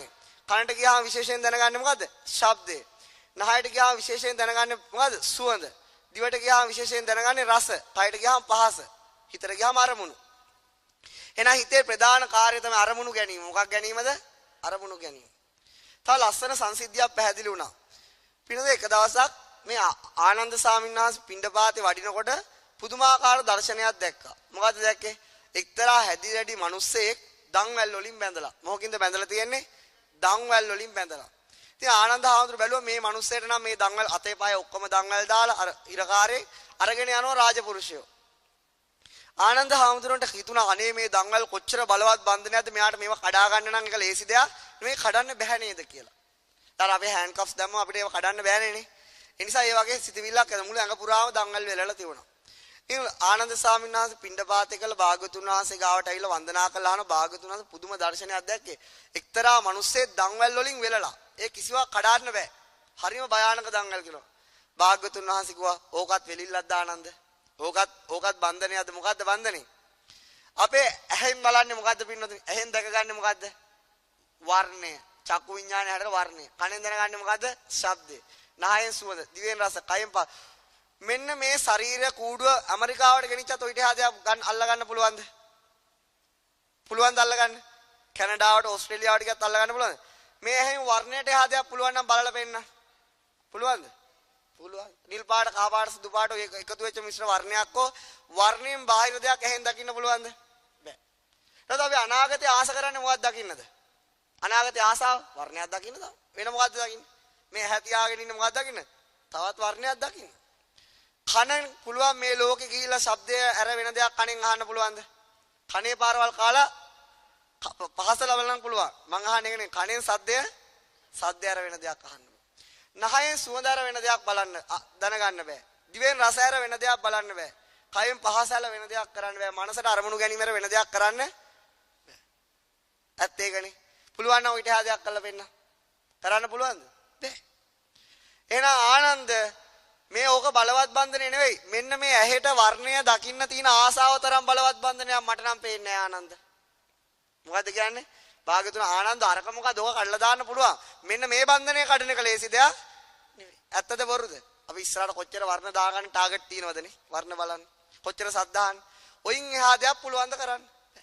එහෙනම් අපිට තව ඉස්සරහට ගියත් අසංසාරික වර්ණයක් විතරයි දකින්න පුළුවන් ඇහැට. ශබ්දයක් විතරයි කනට අහන්න පුළුවන්. සුවඳක් විතරයි නහයට දැනෙන උවිත හාදයක් කරන්නම බෑ. පුළුවන් ද කරන්න? එහෙනම් ඕකට නේද අපි හිර වෙලා ඉන්නේ. මේ ඔක්කොම දුක් විඳින ওই ටිකට නේද? වර්ණ බලන්නයි, ශබ්ද අහන්නයි, සුවඳන්නේ ওই ටික වෙන දෙයක් නේ. අනේ කාලේ වනේ ආනන්ද ලොකුම බලවත්ම බන්ධනේ මොකද්ද? මේ ඇහැට වර්ණයේ හිර වෙලා ඉන්න එක. ඇහැ වර්ණයෙන් පිටට යන්නේ නැහැ. කන වර්ණයෙන් සද්දයෙන් පිටට යන්නේ. අර දංගල් කඩන්න පුළුවන් ආනන්ද මෙන්න මේ බන්ධනේ කඩන එක ලේසි දෙයක් නෙවෙයි. ඉතින් අපි මේ සංසාරේ මෙච්චර කංග කරේ ඔච්චර තමයි ඇස් ටික ලබාගෙන. ඔය ටික යදක් කරේ නැහැ. ඒ නිසා අපි නොදෙනි ඔන්න ඔය ඇහැට කනට නාසයට දිවට ශරීරයට වස්තුවට ගිහිල්ලා හිතගන්නේ මොකද්ද? අරමුණ. අපිට පුළුවන් ද අපේ ගෙදර නිකන් මේක ඇතුල් කරන්න? පුළුවන් ද අපේ ගේ ඇවිල්ලා මෙතන අපේ පුංචි දරුවා ඇවිල්ලා මේක ඇතුළට දාන්න පුළුවන්ද? බෑ. පුළුවන් ද මම දාගෙන යන්න? මම දාගෙන යන්න බැලුවට මම දාලා තින්නේ මේ පින්නතුන්ට. කොහොමද අරමුණක් දීලා තියෙන්නේ? මොකක්ද දීලා තියෙන්නේ? එහෙනම් අපිනෝ ගෙවල්, දොරවල්, යාන, වාහන, වස්තු, ආභරණ මොකකින්ද අල්ලගෙන ඉන්නේ? අරමුණකින් අල්ලගෙන ඉන්නේ. මොකකින්ද අල්ලගෙන ඉන්නේ? අරමුණ. පුළුවන් ද මේ බිල්ඩින් ඇතුළට දාන්න? එහෙනම් මේකට අපේ බැඳීම තියෙන්නේ මොකක් සම්බන්ධවද? අරමුණේ තමයි බැඳීම තියෙන්නේ. අපි තරහ ගත්තා නම් තරහ ගත්තේ මොකක් උදෙසාද පින්නතුනි? අරමුණක් උදෙසා. අපි ආස කරේ නම් ආස කරේ මොකටද? අරමුණකට. රූපයක් නැති අරමුණකට. අපි පින්නතුනි විනාශ වුණා නම් විනාශුනේ මොකක් සඳහාද? අරමුණක් සඳහා. දිනුවා නම් දිනුවේ මොකද්ද? අරමුණක්. ඊට එහා දෙයක් අපි කරේ නැහැ. ඒවා හිත කරන ප්‍රධාන කාර්ය අරමුණු ගැනීම. ඕකනේ. ඔන්න හොඳට මතක අයි නැවත අයි කවදාවත් අමතක නොවෙන්න මතක තියාගන්න. හිත කරන දේ ප්‍රධාන කාර්ය අරමුණු ගැනීම. ඇහැට ගියාම මොකද්ද ගන්න අරමුණ? වර්ණ අරමුණ. කනට ආවම මොකද්ද ගන්න අරමුණ? ශබ්ද අරමුණ. නහයට ගියාම ගන්න අරමුණ මොකද්ද? සුවඳ. හිතට ආවම ගොඩාක් අරමුණු ගන්නවා. වස්තුවට ආවම ගන්න අරමුණු ගැන කියා ගන්න පුළුවන් කම නැහැ. ඔහොම අරමුණු ගන්නවනේ. ඔහොම අරමුණු ගන්නවා. ඊට පස්සේ අරමුණු ගත්තම නිකන් පමණක් අරමුණු වලදී අපි උඩ යනව නේද? නෑ උඩ යන ගතියක් නැද්ද පරමණක් අරමුණු වලදී? නම් පිම්බෙනවා වගේ මාර සතුටුයි. මාර සතුටුයි කියලා හිතෙන්නේ නැද්ද? පමණක් අරමුණු ආව බෙල්ල වල දාගන්න හිතනවද නැද්ද? හිතෙනවා. පුදුමයි ඒත් ඇත්ත. පමණක් අරමුණු ආව හොඳකුත් නැහැ නරකකුත් නැහැ කියලා හිතෙන්නේ නැද්ද? හිත කරන්නේ අරමුණු ගැනීම. එහෙනම් මේ උඩ යවන්නේ යට දාන්නේ කවුද? හිත අරමුණු ගන්නකොට අපි උඩ දාන්නේ යට දාන්නේ කවුද? ඔන්න උදාහරණයක් බලන්න. උදාහරණයක්. ඔන්න දැන් අම්මා ඉන්නවා. මේ අම්මලාට පමණක් අම්මලාට පුතු ඉන්නවා. අම්මලාට ඉන්න කවුද? පුතු. පුතාලා ඉතින් ලොකු වෙලා නිකා ඉන්නේ ගේනවා කවුද? ලේලිලා. පුතාලා ගේන්න අම්මට පුතාගේ වයිෆ්ට අම්මා කියන්නේ කවුද? ලේලි. දැන් අම්මා පොඩක් මුලදී සතුටින් තමයි ලේලි අම්මම තමයි හොයලා දුන්නේ. ඉතින් අම්මගෙන් අහන කොහොමද ගුණයක් ඒ ලේලි? අම්මෝ කියලා වැඩක් නැහැ බං හරිම එඩියුකේටඩ්. ෂා වොන්ඩර්ෆුල්. මාරයිනේ. දැන් හරි. දැන් ලේලි ගැන සම්පූර්ණ චිත්‍රයක් ගමේ මැව්වා. ඊට පස්සේ හිතවත් කෙනෙක් ටික කාලයක් ගිහලා අහන කොහොමද ලේලි ගුණයක් ඒ? හාපෝ අපේ පුතා කෑවා. එහෙම කියනෝනේ. කාලයක් යද්දි අම්මට තේරෙනවා මේකිත් එක්කම තමයි මම කොහොමද යන්නේ. ඊට පස්සේ කොහොමද ගුණයක් ඒ ලේලි තා ටික කාලෙක ගිනම not bad නරකකුත් නෑ බං හොඳකුත්. කොහොම දෙයක් තියෙනව නේද? කොහොම දෙයක් තියෙනවා. ඒ වගේ තමයි මේ හිත අරමුණක් ගේනකොට හිත අරමුණක් ගන්නකොට අපේ තියෙන නිකන් හොඳයි ගතියකුත් තියෙනවා. නරකයි ගතිය හොඳකුත් නෑ. නරක එහෙම ගතියක් නැද්ද? තියෙනවද නැද්ද? අර අම්මට ගෙනාපු ලේලි වගේ ගතියක් නැද්ද? එහෙම ගතියක් තියෙනවා. ඒ ගතිය කියන්නේ මොකද්ද? ඒකට කියන්නේ වේදනාව කියලා. මොකක් කියලාද කියන්නේ? වේදනාව කියලා කියන්නේ. මොකක් කියලාද පින්නතුන කියන්නේ? වේදනාව. හිතට රූපයක් නැසෙම වේදනාවටත් රූපයක් නැහැ. වේදනාවත් අරූපී ධර්මයක්. මොන ධර්මයක්ද? අපේ හිතේ ඇති වෙන වේදනාව බැලුවොත් මේ මහ පොළොවට වඩා විශාලයි පින්නතුනි. නමුත් පෙන්වන්න පුළුවන් කමක් නැහැ. අපේ සමහර සතුට ගත්තම මේ විශ්වයට වඩා විශාල වෙන්න පුළුවන්. නමුත් අපිට ඒක පෙන්වන්න වේදනාවට රූපයක් නැහැ. කියන්නේ හැඟීම් කියන්න විතරයි පුළුවන්. හරියට කෙනෙක්ට දැනෙන දුක් වේදනාව යාට විතරයි උරුම. යාට ඒක හරියටම පෙන්වන්න විදියක් නැහැ. අපි සමහර විට ගයක් ඇදුවොත් කාට හරි පෙන්වන්න පුළුවන් මෙන්න ගේ කියලා. නමුත් අපේ හදවතේ හටගන්න වේදනාව කාටවත් පෙන්වන්න බෑ අයියේ. වේදනාවට රූපයක් නැහැ. ඒ වගේම අපේ හිතට ගන්න අරමුණු ගොඩාක් තියෙනවා. නමුත් අපිට ඒක පෙන්වන්න විදියක් නැහැ. චිත්‍රයක් ඇඳලා මේකයි හිතේ අරමුණු කියලා අඳින්න පුළුවන් වුණාට නියම අරමුණ පෙන්වන්න බෑ අයියේ. හිත කාටවත් පෙන්වන්න බෑ. ඒකට රූපයක් නැහැ. අරූපී ධර්ම. ඒ වගේ පිනතුනි හිතටමද වේදනාව කියලා කියන්නේ නැත්නම් හිතෙන් බාහිර දෙයකටද නැත්නම් හිතත් එක්කම තියෙන දෙයකටද? මම අහපෙක නවතා ගන්න. හිතටමද වේදනාව කියලා කියන්නේ නැත්නම් හිතෙන් බාහිර දෙයකටද නැත්නම් හිතත් එක්කම තියෙන දෙයකටද? දැන් අම්ම කියන්නේ මොකක්ද අම්මේ? නෑ මට ඕන නැචරල් උත්තරේ නිකන් හිතලා මහා දාර්ශනික උත්තරේ නෝ මම උගන්නන්නේ නෑනේ අම්මේ. එහෙනම් දාර්ශනික විදියට උදාර මට ඕන දැන් අම්මලාට හිතෙන දේ මොකද්ද? හිතටමද වේදනාව කියලා කියන්නේ නැත්නම් හිතෙන් බාහිර දෙයක නැත්නම් හිතත් එක්කම තියෙන දෙයකටද? හිතත් එක්කම තියෙන. හිතයි වේදනාවයි සමානයිද අසමානයිද? හිතයි වේදනාවයි සමානයිද අසමානයිද? සමාන. දැන් අන්තෝ ජටා බහි ජටාද නැත්තා? ඔය උත්තර තුනම නැත්නම් අන්තෝ ජටා බහි ජටා වගේද? අසමාන. හිතයි වේදනාව අසමාන. එහෙනම් හිත ඔහම අරමුණක් ගන්නකොට ওই විඳින වේදනාව කොහෙද තියෙන්නේ? හිත දැන් අරමුණක් ගන්නෝනේ. අපි හිත ගත්තා. දැන් හිත මේ වෙලාවේ ගන්න අරමුණ තමයි මගේ ශබ්ද අරමුණ. දැන් මේ ශබ්ද අරමුණ අම්මලාට මොන වගේ වේදනාවක්ද ඇති වෙන්නේ? නෑ එපා වගේ නිදිමතයි වගේ. එතන මේ මොන අපබ්‍රංශයක් කියවනවද දන්නේ. අපිත් මේ එනවා වාලේ. එහෙම මොන වේදනාවක්ද ඉපදින්නේ? දැන් hina යනකොට මොන වේදනාවද? නැසිතවිල්ල. ඒ තමයි. හිත කියන්නේ මෙන්න මෙතන තේරුම් ගන්න මම මේ අහන එක පඨවි ධාතුව කියලා කියන්නේ ආපෝ ධාතුවටද? පඨවි ධාතුවේ ස්වභාවය මොකද්ද? තද කර්කශ ගතිය. තේජෝ ධාතුවේ ස්වභාවය මොකද්ද? උණුසුම් සීතල ගතිය. එහෙනම් පඨවි ධාතුවටද තේජෝ ධාතුව කියලා කියන්නේ. එතන එතන ස්වභාව ලක්ෂණ කීයද? දෙකක්. ඒ වගේම තමයි පිටුතුනේ හිත කියන්නේ ඒකේ ස්වභාව ලක්ෂණය තමයි අරමුණ ගැනීම, අරමුණ දැන ගැනීම. වේදනාවේ ලක්ෂණය තමයි මොකද්ද? අරමුණ විඳීම. මොකද්ද ලක්ෂණය යාගේ? අරමුණගේ හිත ගන්න අරමුණ විඳීම. ඔන්න බලන්න ලක්ෂණ වලින් තමයි මේගොල්ලෝ වෙන් කළ අඳුරගන්නේ. පඨවි ධාතුවේ ස්වභාවය මොකද්ද? තද කර්කශ ගතිය. තේජෝ ධාතුවේ ස්වභාවය මොකද්ද? උණුසුම් සීතල. එතන ස්වභාව ලක්ෂණ දෙකක්. ධර්මතා දෙකක්. එකක් නෙවෙයි. ඒ වගේම තමයි හිතේ තියෙන ධර්මතාවයේ ලක්ෂණය තමයි මොකද්ද? අරමුණ ගැනීම. වේදනාවේ ධර්මතාවයේ ලක්ෂණය මොකද්ද? අරමුණ විඳීම. දැන් අපි උදාහරණයකම ගත්තේ පුතයි අම්මයි ලේලිනේ. පුතා හිතනම්. පුතාගෙන අරමුණ මොකද්ද? ලේලි. අරමුණ විඳින්නේ කවුද? අම්මා. පුතාත් විඳින එක වෙනම කතාවක්. උපමාවට. එතකොට පින්නතුනේ අම්මා. පුතාගෙන ලේලි අම්මට හොඳ නම් මොන වේදනාවද? පුතාගෙන අරමුණ අම්මට හොඳයි. එහෙනම් මොකද්ද? සැප වේදනාව උපදින. මොන වේදනාවද උපදින්නේ? සැප වේදනාව. මොන වේදනාවද පින්නතුනේ උපදින්නේ? හිත ගන්න අරමුණ වේදනාවට හොඳ වුණොත් සැපයි. හිත ගන්න අරමුණට වේදනාවට නරක වුණොත් දුක් වේදනාව උපදිනවා. මොන වේදනාවද උපදින්නේ? දුක් වේදනාව. හොඳකුත් නැහැ නරකුත් නැහැ. මොකද්ද ඒකට කියන්නේ? මධ්‍යස්ථයි. මොකද්ද කියන්නේ පින්නතුනේ? මධ්‍යස්ථයි. එහෙනම් පින්නතුනේ අරමුණක් දිහා වේදනාව බලන ආකාර තුනක් තියෙනවා. අරමුණ හොඳ නම් සුපිරි. බොණ්ඩපුල් මාවලස් ඇමේසින්.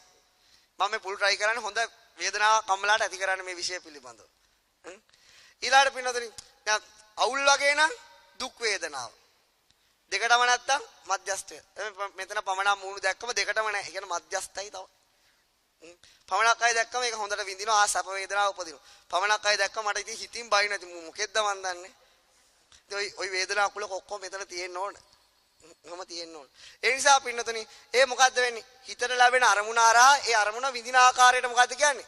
වේදනාව කියලා. මොකක් කියලාද කියන්නේ? වේදනාව. වේදනාවේ ස්වභාවය තමයි අරමුණක් විඳීම. එතකොට පින්නතුනි මෙන්න මේක නැවත චුට්ටක් අහගන්න. පොඩ්ඩක් අහගන්න. හිත අරමුණ ගත්තට පස්සේ වේදනාව ඇවිල්ලා විඳලා යනවද? මොකද්ද කිව්වේ? හිත අරමුණ ගත්තට පස්සේ වේදනාව ඇවිල්ලා විඳලා යනවද? එහෙම නැත්නම් හිත අරමුණ ගේනකම් වේදනාව බලාගෙන ඉන්නවද? නවතා ගන්න. මේ වේදනාවෙන් කරන්නේ හිත ගන්න අරමුණ විඳින එකනේ. හිත අරමුණ ගේනකම් වේදනාව බලාගෙන ඉන්නවද විඳින්න? එහෙම නැත්නම් හිත අරමුණ ගත්තට පස්සේ වේදනාව ඇවිල්ලා විඳලා යනවද? මොකද්ද වෙන්නේ? අන්න හරි පෙරපසු නොවේ. මොකද්ද වෙන්නේ පින්නතනේ? පෙරපසු නොවේ. මං පළවෙනි සතියේම කියපු උපමාව නැවත මතක් කරන්න. මෙන්න මට මේ කොනේ ඉඳලා මේ මල් පෝච්චියේ ඉඳලා බලන්න ලස්සන මල් පෝච්චියක් හදලා මේ ගැන කතා නොකර නැත්තම් දුක අද දවසේම හැදුවා. නේ ලස්සන මේ ලස්සන මල් පෝච්චිය ඉඳලා අර ලස්සන මල් පෝච්චිය විතර වඩින්න ඕනේ. දැන් වඩිනවා. වඩිනකොට මේ මල් පෝච්චියට ලං වෙනවා. මේ මල් පෝච්චියෙන් ඈත් වෙනවා. මේ මල් පෝච්චියට ලං වුණාට පස්සේ මේ මල් පෝච්චියෙන් ඈත් වෙනවද? මේකෙන් ඈත් වුණාට පස්සේ මේකට ලං වෙනවද? මොන බලන්න එකක් වැඩියා. එතකොට මොකද වෙන්නේ? මේකට ලං වී මෙන් ඈත් වුණා. දෙකම මොකද වෙන්නේ? එකට. මේ වගේ ධර්මතාව වලට කියන්නේ මොකද? පෙර පසු නොවි සිදුවෙන ධර්මතා. මොන ධර්මතාවද? ඒ වගේ තමයි පින්නතේ හිත අරමුණ ගත්තට පස්සේ වේදනාව විඳිනවත් නෙවෙයි. හිත අරමුණ ගන්න කලින් වේදනාව ඇවිල්ලා ඉන්නවත් නෙවෙයි. මොකද? හිත අරමුණ ගන්නකොටම පෙරත් නොවි පසුත් නෙවෙයි වේදනාව විඳිනවා. හිතේ කාර්ය අරමුණු ගැනීම වේදනාකාරය අරමුණ විඳීම. උදාහරණයක් වශයෙන් මගේ ඇඟිලි ටික වේදනාව නම් අල්ල හිතනම් දැන් මට මේ ඩස්ට් එක ගන්න ඕන. එතකොට පින්නතුනි මොකද්ද වෙන්නේ? අල්ල පස්සේ ගිහිල්ලා ගන්නවද ඇඟිලි ඉස්සරහා ගිහිල්ලා ගන්නවද? දෙකම එකටද ගන්නෙ? දෙකම එකට. ඇඟිලි වල කාර්ය ඇඟිලි කරා අල්ලේ කාර්ය අල්ල කරා. ඒ වගේ තමයි පින්නතුනි හිත අරමුණ ගත්තට පස්සේ වේදනාව විඳින්නේ අරමුණ ගන්න ෂණේමයි. ඒ චුට්ටක්වත් එහා මෙහා යන්නේ වේදනාවේ කාර්යය. යාගේ ඩියුටි එක යා කරනවා, හිතේ ඩියුටි එක හිත කරනවා. මෙතන ධර්මතා කීයද? දෙකක්. ධර්මතා කීයද පින්නතුනි? දෙකක්. පරමාර්ථ ධර්ම දෙකක්. මොන ධර්ම දෙකක්ද? පරමාර්ථ ධර්ම දෙකක්. විශ්ව සත්‍යතා දෙකක් මේ කියන්නේ. හිත කියන්නේ එක විශ්ව සත්‍යතාවයක්, යුනිවර්සල් ට්‍රුත් එකක්. වේදනාව කියන්නේ තවත් යුනිවර්සල් ට්‍රුත් එකක්. කාටවත් කියන්න පුළුවන්ද වේදනාව නැහැ කියලා? කාටවත් වේදනාව නැහැ කියලා කියන්න පුළුවන්ද? බෑ. එහෙනම් මේ අපි කතා කරන්නේ අපි කාටවත් තියෙන වේදනාව ගැන තමයි. මේ කතා කරන්නේ කාටවත් උපදින වේදනාව ගැන. අපිට මේ උපදින වේදනාව ගැන අපි හරියට දන්නේ නැහැ පින්නතුනි. මේ වේදනාව ගැන අපි හරියට දන්නේ. නමුත් ලෞතර බුදුරජාණන් වහන්සේ වේදනාව ඇල්ලුවා. මොකද්ද මේ කියන්නේ කියලා. අපි දන්නවද හිතයි වේදනාව එකයිද දෙකද කියලා අපිට හිතා ගන්න පුළුවන්ද? කාටද හිතා ගන්න පුළුවන්? අපිට වේදනාව හිත අරමුණ ගත්තට පස්සේ වේදනාව උපදින්නේ නැත්නම් හිත අරමුණ ගත්තට කලින් උපදින්නේ නැත්නම් මේ දෙකම එකට වෙනවා අපිට අල්ලන්න පුළුවන්ද? හිතේ ආවස කීයද? චිත්තක්ෂණ එකයි. එහෙනම් වේදනාවේ ආවස කීයද පින්නතුනි? චිත්තක්ෂණ එකයි. වේදනාවේ ආවස කීයද? චිත්තක්ෂණ එකයි. හිත ගන්න අරමුණමනේ විඳින්නේ. ඒ හිතට කාල තුනක් තියෙන උපාදටිති භංග කියලා. මොකද හිතට තියෙන කාල තුන උපාදටිති භංග. ඒ වගේ තමයි වේදනාවත් හිත ගන්න අරමුණත් එක්ක නිසා ඒ කාලෙම තමයි ඉති වෙන්නේ. උදාහරණයක් කියනවා නම් පින්නතුනි මහා සාගරයේ තියෙන මොකද්ද තියෙන්නේ? සාගරයේ තියෙනවා. සාගරේම තමයි පින්නතුනි රැලි නගින්නේ. සාගරේම නගින දෙයක්ට තමයි අපි කියන්නේ මොකද්ද? රැල්ලක් කියලා. එහෙම කියනව නේද? සාගරේ රැලි වලට සාගරයෙන් අයින් වෙන්නත් බෑ. සාගරේට රැලි නැතුව තියෙන්නත් බෑ. මහා මුහුද කියලා කියන්නේ හිත නම් එහි නැගෙන රැලි තමයි වේදනාව කියලා කියන්නේ. හිතෙන් බහැරට වේදනාව යන්නෙත් නැහැ, වේදනාවෙන් බහැරට හිත යන්නෙත් නැහැ. හැබැයි ධර්මතා සංසිද්ධි දෙකක්. මං කියන්නේ තේරුණාද? මහා මුහුදෙන් බහැරට රැලි යන්නෙත් නැහැ. රැලි වලින් බහැරව මහා මුහුදකුත් නැහැ. එතන ධර්ම ස්වභාව ලක්ෂණ දෙකක් වගේම හිතෙන් බහැරට වේදනාවට යන්නත් බෑ, වේදනාවෙන් බහැරට හිතට පනින්නත් බෑ. නමුත් ධර්මතා සංසිද්ධි දෙක එකටයි උපදින්නේ. කොහොමද උපදින්නේ? එකටයි උපදින්නේ. දැන් මෙන්න මේ සැප වේදනාවට ලෞතුරා බුදුරජාණන් වහන්සේලාගේ භාෂාවෙන් කියන්නේ පිළිඳින ලස්සන වචනයක් කියන එකට කියන සෝමනස්ස කියලා. මොන නස්සද? සෝමපාල නෙවෙයි සෝමනස්ස. පාලියෙන් සැප වේදනාවට කියන්නේ මොකද්ද? සෝමනස්ස. දුක් වේදනාවට කියන්නේ දෝමනස්ස. මධ්‍යස්ථ වේදනාවට කියන්නේ උපේක්ෂා නැත්නම් අදුක්කම සුඛ කියලා කියනවා. දැන් සෝමනස්ස කියලා ඊට පස්සේ ධර්ම දේශනාවක් ඇහුනොත් මේ මොකක් ගැනද කියන්නේ? සැප වේදනාව ගැන මේ කතා කරන්නේ. දෝමනස්ස කියලා වචනයක් කියනොත් මොකද්ද? දුක් වේදනාව. උපේක්ෂාව කියලා ඇහුනොත් මධ්‍යස්ථ වේදනාව ගැන තමයි කතා කරන්නේ. ඕමයි පාලි භාෂාව. ඊළඟට තමයි අම්මලාට හිතන මට මහා රීතියට පාලි පුළුවන් කියලා හිතනව නේද? ඒව මට බෑ පිටනතුනේ. මම මේ උගන්වන්න මට තියෙන උමනාවට මම ඩික් එකෙන් බලලා මම ඒව 100 වාරක් සම්මාරට ස්ටඩි කරලා මේ ඇයි මේකට මේ නම ආවේ? ඇයි මේකට මේ නම ආවේ? දන්න හාමුදුර නමක් අර මම කවදාත් මේ පාලි ඉගෙනගෙන නැහැ. කාට හරි උමනාවක් තියෙනම් පින්නතුනි ඕන දෙයක් කරන්න පුළුවන්. මේ ලෝකේ උමනාවක් තියෙන ඉගෙනීමක් තියෙනවද නැද්ද කියලා ඒ තරම් අදාළ වෙන්නේ නැහැ. උමනාවයි අද ඡන්දේ කියන්නේ කැමැත්ත තියෙනම් මේ ලෝකේ ඕන දෙයක් කරන්න පුළුවන්. එහෙනම් මේ ලෝකේ වෙනස් කරන්නේ උගත්තු හෝ නොඋගත්තු නෙවෙයි මොකද්ද? ඡන්දේ තියෙන මිනිස්සු. මොන තියෙන මිනිස්සුවේ? ඡන්දේ තියෙන කාටද? අපිට. එහෙනම් රජවරු වෙනස් කරන්නේ කවුද? අපි. ඒ වගේ තමයි ඡන්දයෙන් තමයි මේ ලෝකේ හැන්ඩල් කරන්නේ. මොකකින්ද හැන්ඩල් කරන්නේ? ඡන්දය කියන්නේ පින්නදී කැමැත්ත. ඡන්දය කියන්නේ මොකද්ද? කැමැත්ත තියෙන ඕන දෙයක් කරන්න පුළුවන්. ඒක. දැන් කැමැත්තට මොනව කරයිද දන්නේ. හරිද? ඒ වගේ තමයි. හිතවන්න ඔය වගේ දෙයක්. දැන් ලෞතුරා බුදුරජාණන් වහන්සේ දේශනා කරනවා මෙන්න මෙහෙම ලස්සන කාචනයක්. මේ සැප දිහා අපි බලන්න ඕන කොහොමද?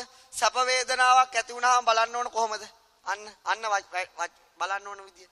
සැප වේදනාවක් ඇති වුණාම මොන විදියට බලන්න කියලාද කියන්නේ? සැප වේදනාවක් ඇති වුණාම මොන විදියටද බලන්න ඕන පින්නතොනි? සැප වේදනාවක් ඇති වුණාම කොහොමද අපි බලන්න ඕන? උපේක්ෂා වශයෙන්. එන ඕන සැපක් ආම අර හිනාවකුත් නැහැ මොකුත් නැතු වගේ ඉන්න තියෙන්නේ නේ. ඒ සැප උපේක්ෂා වශයෙන් ඉනොට hina යන්නේ නැහැ. දෙක ඔක්කොම normal නේ. අනතේ තිලක්ෂණේ අමගේ අනිත්‍ය දුක්ඛ අනාත්ම. කොහොමද බලන්න තියෙන්නේ? මේක නමද දට්ඨබ්බ සූත්‍රය. මේක නම මොකද්ද? වේදනාව දැක්ක යුතු ආකාර සංයුත්ත නිකායේ තමයි මේ සූත්‍රය තියෙන්නේ. බුදුරජාණන් වහන්සේ දේශනා කරන සැප වේදනාවක් ආවොත් ඒ දිහා බලන්න මොකක් විදිහට? දුක් වේදනාවක් විදිහට. මොකක් විදිහට බලන්න කියන්නේ? දුක් වේදනාවක්. දැන් ඒක මේක මොන වගේ කීමක්ද? දැන් Tamanට එපා වෙච්ච දෙයක් දිහා බලනකොට මොකද එපා වෙන්නව බලන්න ඕන. දැන් ඒක නිකන් ඕන වගේ බැලුවම මොකද වෙන්නේ? අයිත් පොඩ්ඩක් ආසයි හිතෙනවා. දැන් අපි දැන් කාට හරි අපිට එපා වුණා නම් අපි මොකද බලන්න ඕන? ඌ එපා වෙනකම්ම කල්පනා කරන්න ඕන. ඌට චුට්ටක් හරි ඕනේ කියලා කොනක තිබුණා මොකද වෙන්නේ? ඕනවද නැද්ද? ඕන. ඒ නිසා ඒ වගේ තමයි සැප වේදනාව දිහා නියමයි කියලා බැලුවොත්, පොණ්ඩපුල් කියලා බැලුවොත් වැඩේ අනාථ වෙන තැන නිසා තමයි බුදුරජාණන් වහන්සේ මේ සැප වේදනාව දිහා මොකක් විදිහට බලන්න? දුක් වේදනාව වශයෙන් බලන්න. ඇයි? ඔන්න බලන්න උදාහරණයක් මම කියන්නේ. අපේ පැත්තේ මගුල් ගෙවල්. චමින්දත් මෙතන ඉන්නවා. අපි ඉතින් මගුල් ගෙවල් වලට ඉස්සර ඉතින් අත්තරින් නැතුවම යනවා. ඇයි යන්නේ? බෝතල් තියෙනවා, සිගරට් තියෙනවා, ඕවා තියෙනවා, කෑම තියෙනවා, ඔක්කොම තියෙනවා. ඉතින් අර DJ බෆල් දාලා සවුන්ඩ්ස් හොඳට දෙනවා. ඉතින් දැන් හොඳට මගුල් ගෙදර කාලා දැන් නටනවා. දැන් විකාරේ බීලා කට්ටිය නටනවා. හරිද? දැන් ටික වෙලාවක් යනකොට පිනදු පිඟාන් උඩ යනවා මගුල් ගෙදර. මොනවද උඩ යන්නේ? පිඟාන් උඩ යනවා. කඩු කිනිසි අතර එනවා. සමහර අපේ පැත්තේ මගුල් ගෙදරක් ඉවරෙන්නේ එහෙම තමයි. දැන් අර පිනදුනේ මොන වේදනාවේද? අර සංගීතය අරවත් එක මොන වේදනාවකටද හිටියේ? සැප වේදනාව. දැන් ඊළඟට මොකටද පෙරළුනේ? දුක් වේදනාව. ඊට පස්සේ මනමාලි පිටිපස්සෙන් පැනලා යන පොලිසිය වෙනතුරු ගෙදර ඔහම තමයි. පොලිසිය පැමිණීම. ඊළඟට වෙන්නේ මොකද? පොලිසිය පැමිණීම. පැය දෙකකට තුනකට පස්සේ එනවා. T56 ටිකක් අරගෙන බොරුවට එනවා. ආව ගමන් අපේ කට්ටිය වැටවල් ගලවගෙන දුවනවා. දැන් එතකොට මොන වේදනාවද හටගන්නේ? දුක් වේදනාව. එනවා බලන්න පිළින් දැන් බලන්න සැප වේදනාවට මොකෝ වුනේ? අරමුණත් එක්ක වෙනස් වුණා. එනවා පිළින් දැන් මේ පැත්තේ මගුල් ගෙවල් එහෙම තියෙනකොට කොහොමද අම්මලා ගෙවල් පැත්තේ එහෙම? එහෙම වීදුරු උඩ යන්නේ නැද්ද? මේස උඩ යන්නේ නැද්ද? එහෙම යන්නේ නැද්ද? නෑ එළි වෙනකම් සංගීතෙම යනවද? එහෙනම් මේ පැත්තේ පින්නතුනි දිය යටින් තමයි ගින්දර ගෙනියන්නේ. අපේ පැත්තේ දිය උඩින්ම අරගෙන යනවා මේ පැත්තේ දිය යටින් අරගෙන. ඒ නිසා ඔන්න බලන්න දැන් මෙතෙන්දි වෙච්ච ලස්සන සංසිද්ධියක් තියෙනවානේ. මොකද්ද සංසිද්ධිය? සැපෙන් හිටියා. දිය යටින් ගින්දර ගෙනියන එකද? ඒ අම්මලා පැත්තේ එහෙමනේ. හරිද? ඊට පස්සේ මොකද්ද වෙන්නේ? දැන් සැපෙන් හිටියා. කොහමද හිටියේ? සැපෙන් හිටියා. මොකද වුනේ සැපට? සමහර ඉර ගෙදර කියලා නැදේ සමහර අතපය කපලා එතරම් දාලා යනවනේ. එහෙනම් පිනෝයි සැප වේදනාව ගිලිලා හිටියොත් මොකද වෙන්නේ? ඒ සැප වේදනාව දුක් වේදනාවෙන් අවසන් කරනවාම තමයි. දුක් වේදනාවෙන් අවසන් වෙනවාම ඒක it is universal truth. ඒක තමයි විශ්ව සත්‍යය. ඇයි සැප වේදනාව දුක් වේදනාවෙන් අවසන් වෙන්නේ? හිත කියන දේ කාටවත් අයිති දෙයක් නෙවෙයි. යාගේ කාර්ය අරමුණු ගැනීම සැපසහගත අරමුණේදී සැප වේදනාව උපදිනවා. දුක්සහගත අරමුණේදී දුක් වේදනාව උපදිනවා. එහෙනම් අපිට මේක කරන්න දෙයක් නැහැ. කරන්න. ඒ නිසා ලෞතුරා බුදුරජාණන් වහන්සේ දැක්කා මේ සත්‍යය මේ සැප වේදනාවේ එරිලා මේ සංසාරේ දුක් විඳින හැටි. දැන් අපි දන්නවා පාඩම් කරන්න ගියාම පින්නතුනි කකුල් දාගෙන මේ මොකටද දුක් විඳින්නේ? දැන් අපේ ටාගට් එකක් දීලා තියෙනවා. උඹලා විභාගේ පාස් වෙනවා, ෂුවර් ජොබ් එකක් හම්බ වෙනවා. නියමයි. දැන් කොහොම පාඩම් කරලා කකුල් දාගෙන ගිහිල්ලා දැන් විභාගේ පාස් වුණා කියලා හිතමුකෝ. දැන් හරි සතුටක් තියෙනවා. ඊට පස්සේ මොකද වෙන්නේ? එපයායක ඩවුන් ගිහිල්ලා. දැන් මොකද සැපයක් තියෙනවද? දුක්. ඊට පස්සේ විශ්වවිද්‍යාලයට යනවා නවක වදේ. ඊට පස්සේ මොකද වෙන්නේ? දුක්. ඊට පස්සේ කියනවා ඩිග්‍රිය ගනින්නකො ඩිග්‍රියත් ගන්නවා. දැන් සැප හරි දැන් ජොබ් එකක් කරන් ඉන්න බලා. ඊට පස්සේ ජොබ් එකක් ගන්න අඬා වැටෙන්න ඕනනේ. පිකටින් කරලා. ඒතකොට දැන් ජොබ් එක ආවේ කියලා සැප වේදනාවක් තියෙනවද? නෑ දැන් දුක්. ඊට පස්සේ කියනවා අම්මා තාත්තා ඇවිල්ලා කණේ බැඳපන් මුලදී මොකක් හරි කරගන්න හදනකොට කොක්ක දැම්ම දැන් කියනවා බැඳපන්. ඊට පස්සේ මොකද දැන් ඊට පස්සේ බැඳා. හරි සතුටුයි. ඕකේ. දැන් ඉතින් තියනවද? නෑ ඊට පස්සේ කොටු කරනවා අරේ යන්න එපා මෙහෙ යන්න එපා කියලා කෙලිම රාමු දාන්න ඕන. ඊට පස්සේ පරිස්සම් කරන්න ෆෝන් වල මොනවා හරි Android මොකක් හරි දාලා තියෙන්න ඕන. එහෙම වෙනව නේද? දැන් සැපයක් ස්ථිරව තියනවද? නෑ. අව අපිට හිතෙන්නේ කොහොම පුංචි කාලේ හිතන අතෙන්ට ගියාම හරි. ඕකේ. අතෙන් හිතන එතෙන්ට ගියාම හරි. ඕකේ. එතෙන්ට හිතන අතෙන්ට ගියාම හරි. ඕකේ. අන්තිමට මැරෙන තුරු යනවා හොයාගෙන ලැබෙනවද? ඇයි ලැබෙන්නේ නැත්තේ? ස්ථිර වූ සැප වේදනාවක් නෑ. ස්ථිර වූ සැප වේදනාව අරමුණත් එක්ක සැප දැන් අපි දන්නවා සමහර මිනිස්සු ධනවත්. එයාමුත් ඒ මිනිස්සු දැන් සල්ලි තියනවා, වාහන තියනවා, ඔක්කොම තියනවා. නමුත් පින්නතුනි, ඒ වෙලාවට දුක්සහගත අරමුණක් ආව දුක් වේදනාව උපදින්නේ නැද්ද? උපදිනවා. එහෙනම් අපිට සල්ලි මත හෝ ධනය මත හෝ බලය මත වේදනාව රඳාපවතින්නේ නැහැ. සල්ලි මත ධනය මත බලය මත දුප්පත්කම මත පොහොසත්කම මත වේදනාවට වඩා අරමුණත් එක්කයි වේදනාව වෙනස්. දැන් මම සමහර මිනිස්සු දන්නවා. එයයි මේ අනෝ හොඳ වාහනේ AC වල යනවා. යනකොට මොකද වෙන්නේ? පුංචි අරමුණක් දුන්න මැද ගිනි ගන්නවා. උඩ යනවා වාහනේ වීදුරු. ඒයි අරමුණත් එක්ක දැන් අරයට සැප වේදනාව උපදින්නේ නැහැ. දැන් පිළිවෙල එහෙනම් අපිට සංසාරේ කිසි දිනක ස්ථිර වූ සැප වේදනාවක් ලැබෙන්නේ නැහැ. එහෙම කියනවා නේද? ලෞතුරා බුදුරජාණන් තව ලස්සන දෙයක් අපිට කියා දෙනවා මේ වේදනාව තේරුම් ගන්න. මොකද්ද? ජාති ජරා ව්‍යාධි චුති අපාය අතීත අපත්ත කවට්ට දුක්ඛං. ඉදානි ආහාර ගවෙට්ටි දුක්ඛං සංවේග වත්තුනි මානියට. ජාතිකන් ඉපදීමේදී දැන් අපි දැන් මම ડોක්ටර් කෙනෙක් ගියා මම නම් දැකලා නැහැ මට මතකත් නැහැ. ඉපදුනාම ડોක්ටර් මොන වගේද? අඬාගෙන එන්නේ කිව්වා. ඇත්ත ධම්මේ? ඇත්ත. එහෙනම් අම්මලා දන්නවනේ අඬාගෙනලු එන්නේ. hina වෙලා ආපු කෙනෙක් එහෙම ඉන්නවද? නෑ. එහෙමනේ. ඇයි එහෙනම් අපි අඬන්නේ සැප වේදනාවට දුක් වේදනාවටද? ඉපදීම මොන වේදනාවද ගෙනත් දුක් වේදනාව. ඊට පස්සේ පින්නතුනි කොහොම හරි අම්ම දෙනේ දැන් කිරි ටික නැතුනොත් අඬනවද නැද්ද? අඬනවා. එහෙනම් ඒ වෙලාවට උපදින නැත්තේ මොන වේදනාවද? දුක් වේදනාව. ඊට පස්සේ කොල්ල ගිහිලා ගින්දර ඇල්ලුව මොන වේදනාවද උපදින්නේ? දුක් වේදනාව. ඒක දක්වපු අම්මට මොන වේදනාවද? දුක් වේදනාව. එහෙනම් අපිට ඉපදීමේ ඉඳලා අපේ ජීවිතය බැලුවොත් වැඩිපුරම උපදින්නේ මොන වේදනාවද? දුක් වේදනාව උපදින. මොනවද? කොල්ලට බාලගිරි දෝෂ අදනෝේ හෙට කියලා ගහනවා. එතකොට අම්මට මොන වේදනාවද උපදිනව ඇත්තේ? කොල්ල කෙට්ටු වෙන දුක් වේදනාව. ඊළඟ ලැක්ටෝජන් ඇන්කර් අරව මේවා ගෙනල්ලා කොටන්න ඕනේ නේ. දැන් ওই දුක් වේදනාවෙන් ගැලවෙන්න කරන ප්‍රතිකර්ම. ඊට පස්සේ පින්නදෙනවා ජාති ජරා. ඊට පස්සේ මොකක් හරි ලෙඩක් හැදෙනවා. පිළිකාවක්, දදයක්, කුෂ්ඨයක්, වණයක් මොකක් හරි. දැන් මොන වේදනාවද උපදින්නේ? දුක් වේදනාව. උපදිනවද නැද්ද? උපදිනවා. එහෙනම් අපේ ජීවිත දිහා අපේ සත්‍යතාවයෙන් බැලුවොත් අපිට වැඩිපුර උපදින්නේ මොන වේදනාවද? හිත ගන්න දුක් වේදනාව. ඕක හිතන්නකෝ බුදුදහම. ඕක අත්තරින්න එපා. ඕක තමයි ඇත්ත. it is universal truth. ඕක වහන්න එපා. ඔය ඇත්ත කල්පනා කරන්න කිව්වා. ඊට පස්සේ පින්නදෙනි ඊළඟට අපි සංසාරේ ලෞතර බුදුරජාණන් වහන්සේ දේශනා කළා තියෙනවා අම්මා මැරිලා විතරක් කඳුළු ගාන එකතු කරා නම් මේ භවයේ මේ සතර මහා සාගරයේ ජලයට වඩා වැඩි කියලා. පුබ්බෝ කෝටි නපඤ්ඤායති පරක්තරක් නොපෙරෙන මේ සංසාරේ අම්මා මැරිලා විතරක් අඬපු කඳුළු ගාන එකතු කරා නම් මේ සතර මහා සාගරයේ ජලයට වඩා වැඩි මහණෙනි කියනවා. දැන් අපි හිතමු දලවසේ අපේ අම්මා මැරෙනවා. අපි අඬනවා. අපිට පුළුවන් ද පණිට්ටු එකක් අඬන්න? පුළුවන් ද පණිට්ටු එකක් අඬන්න? නෑ හැම දෙයකටම අඬන කට්ටිය ඉන්නෝනේ. එයාට පුළුවන් ද පණිට්ටු එකක් අඬා ගන්න? මුළු ජීවිතේක පණිට්ටු එකක් අඬන්න? එහෙනම් අපිට සතර මහා සාගරයේ ජලයට වඩා වැඩියෙන් ඇඬුවා කියන්නේ ලේසි ගමනකද දුක් වේදනා ඉපදිලා තියෙන්නේ. හිතා ගන්න බෑ. ඊට පස්සේ ලෞතර බුදුරජාණන් වහන්සේ දේශනා කරන මේ වර්ණයට ආසාවෙන්, ශබ්දයට ආසාවෙන්, සුවඳට ආසාවෙන් මේ ආපු සංසාර ගමනේදී මහණෙනි කුකුලෙක් වෙලා ඉපදිච්ච ජීවිතවලදී බෙලි කැපුම් කාපු වාර ගාන එකතු කර රුධිරය එකතු කරා නම් මොනවද? කුකුල් ජීවිතේ රුධිරය එකතු කරා ඒ සතර මහා සාගරයේ ජලයට වඩා වැඩි කියලා. බෙල්ල කපනකොට මොන වේදනාවද උපදින්නේ? දුක් වේදනාව උපදින්නේ. මොන වේදනාවද උපදින්නේ? දුක් වේදනාව. එහෙනම් පින්නතුනි සතර මහා සාගර එක කුකුලෙක්ගේ ලේ ලීටර් 6ක් තියෙනවද නැහැනේ? එහෙනම් මේ සාගරයේ ජලයේ පිමිංගල පිමිරි තිංගල නාග ගාන්ධර අසුර කියන සත්‍යෝ මේ සාගරේ ඉන්නවා. අදට ওই තල්මස්සු විතරයි හොයාගෙන තින්නේ. මේ පිමි කියන සතාගේ දිග කිලෝමීටර් 2500යි. මේ සතා කිලෝමීටර් 2500ක් දිගයි තාම හොයාගෙන නැහැ. පිමිරි තිංගල කිලෝමීටර් 5000ක් දිගයි. ඊළඟට පිමිරි තිංගල කියන එකාගේ කිලෝමීටර් 10000ක් දිගයි පින්නතුනි. එතකොට ඔච්චර විශාල සත්තු මේ සාගරේ ඉන්නවා. මේ සත්තු ක්‍රීඩා කරනවා, ස්පෝර්ට් කරනවා. එහෙනම් පින්නතුනි සාගරේට අවුලක් නැහැ මේගොල්ලොන්ට ඉඩ දෙන එක. එහෙනම් මහා ජලකඳක් මේ සාගරේ තියෙන බව එකෙන් අපිට පේන්නේ. විශාල ජලස්කන්ධයක්.